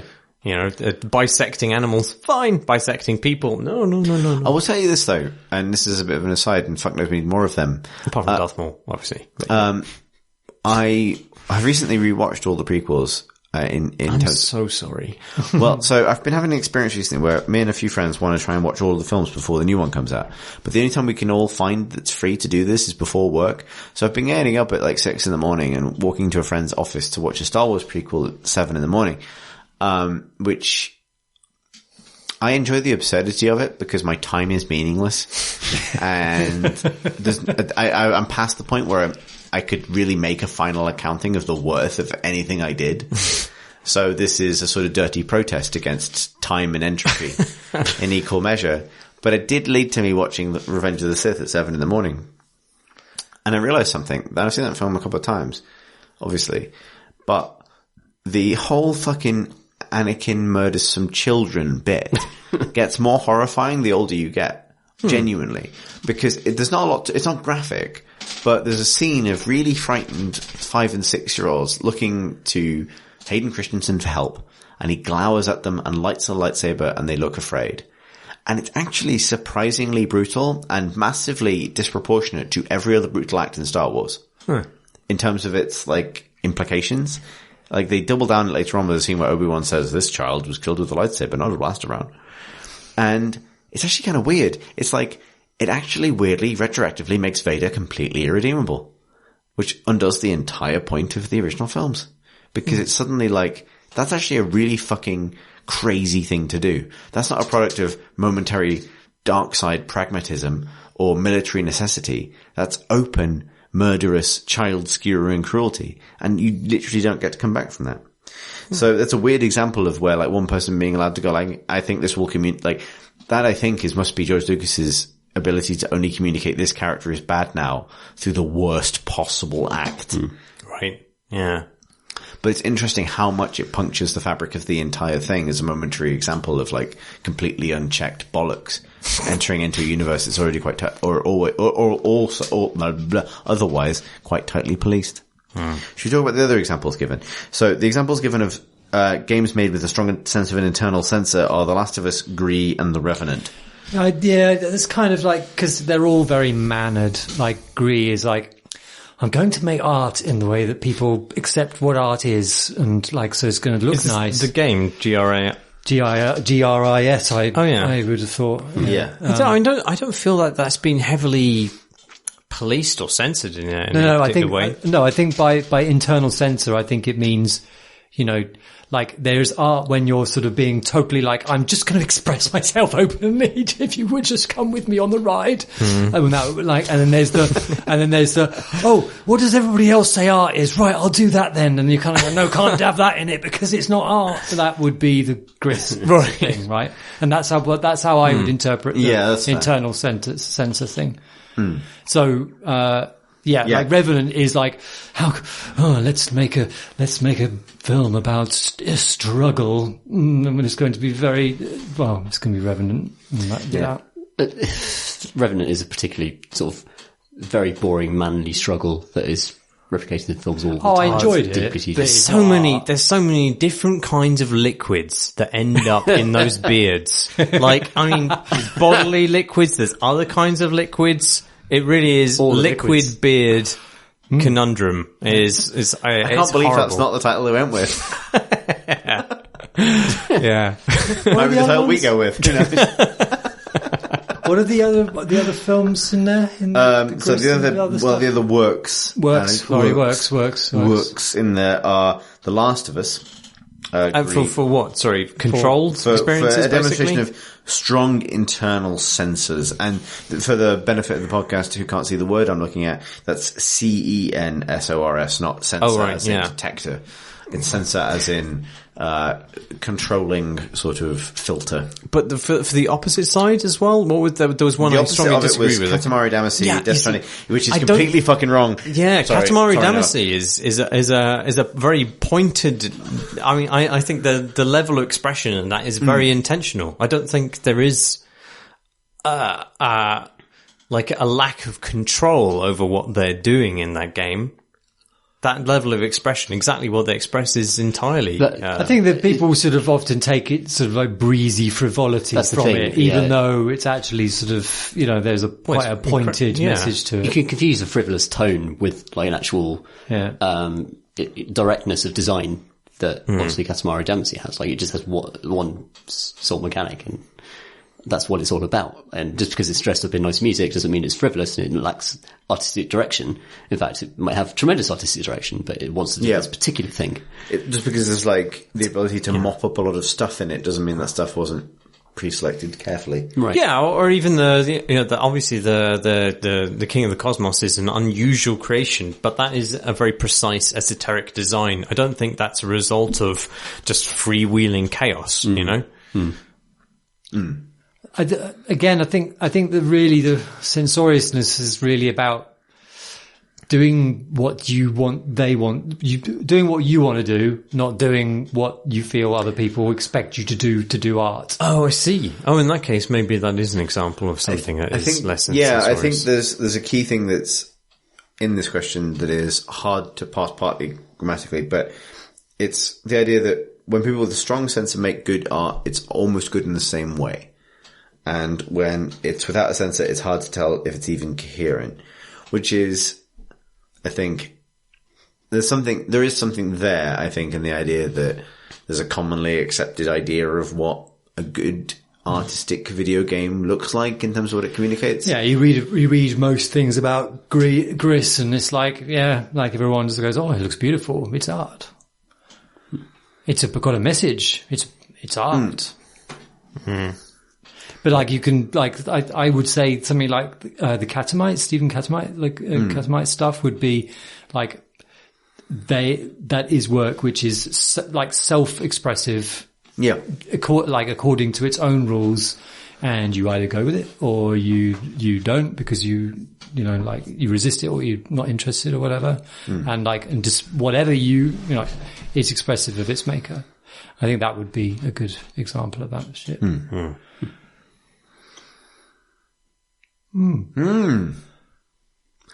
Well, that is all of the questions we have time for because we talked about Star Wars a lot for 8,000 years. Yeah. If you'd like to send us a question for a future episode of the podcast, you can do so by emailing us at questions@crateandcrowbar.com, which is our preferred method, or tweeting us at Crate and Crowbar. All of our episodes are uploaded to YouTube, youtube.com/crateandcrowbar, which is the only place where you get to leave a comment. Imagine that degree of freedom to enter the discourse on your own terms and execute your will in a place where no one will see it. Incredible. It's like writing a note to yourself and just throwing it at your bedroom window. You'll never know where it goes. The crows will eat it. Crows will eat it. Crows will eat it. But you know what crows can't eat? Money. Because they have no sense of its value, and it's predominantly transmitted digitally. One way that you can transmit money digitally is via Patreon. Nice. Patreon.com/Crate and Crowbar is where you find out about how to support the podcast. Thank you to everyone who signed up recently. We had quite a wave of new supporters. God knows why. Thank you very much. But you should know at this point in time that you are linked to at least a dozen other people in your little moment in history, in your questionable decision making, and your imminent regret. Many thanks. You can also tell your great-great-great-grandchildren about it. Yeah. Or lament not getting to tell your great-great-great-great-grandfather about it. Right. This is a decision that passes forwards and backwards in time, just an extremely limited duration, on a cadence of about a month. With however many grandparents or grandchildren you gain or lose in that period. Constant attrition. It is, but that's time, isn't it, Alex? Yeah. I know. Yeah. Or you know. You know, our resident boomer. Creaking with every gesture. Not far off, boomer. No, you're not far off. No, you're a valiant Gen Xer. Yeah, I am. The Gen X. The boomer among us. Yeah. The boomer among us.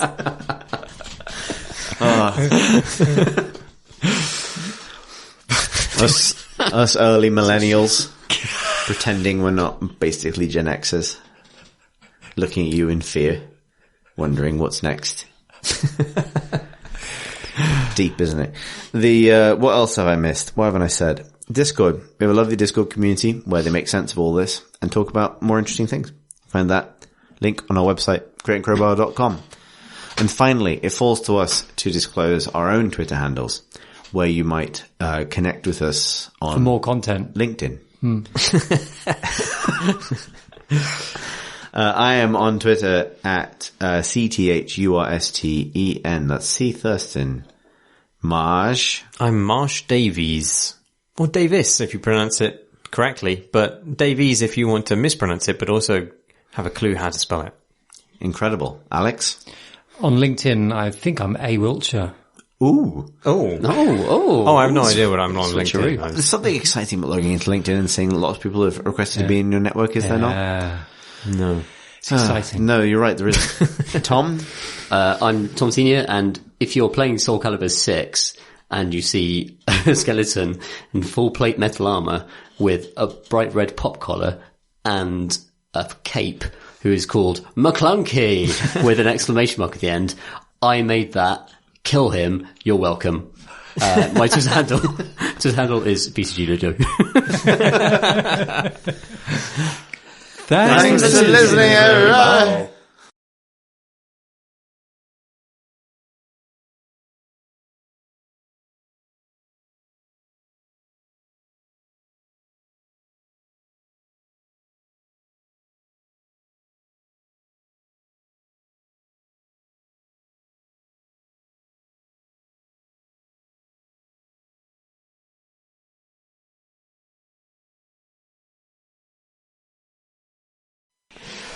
There you Honk. go.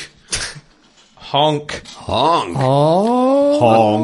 McClunky. McHonky. McHonky. That's racist, I think.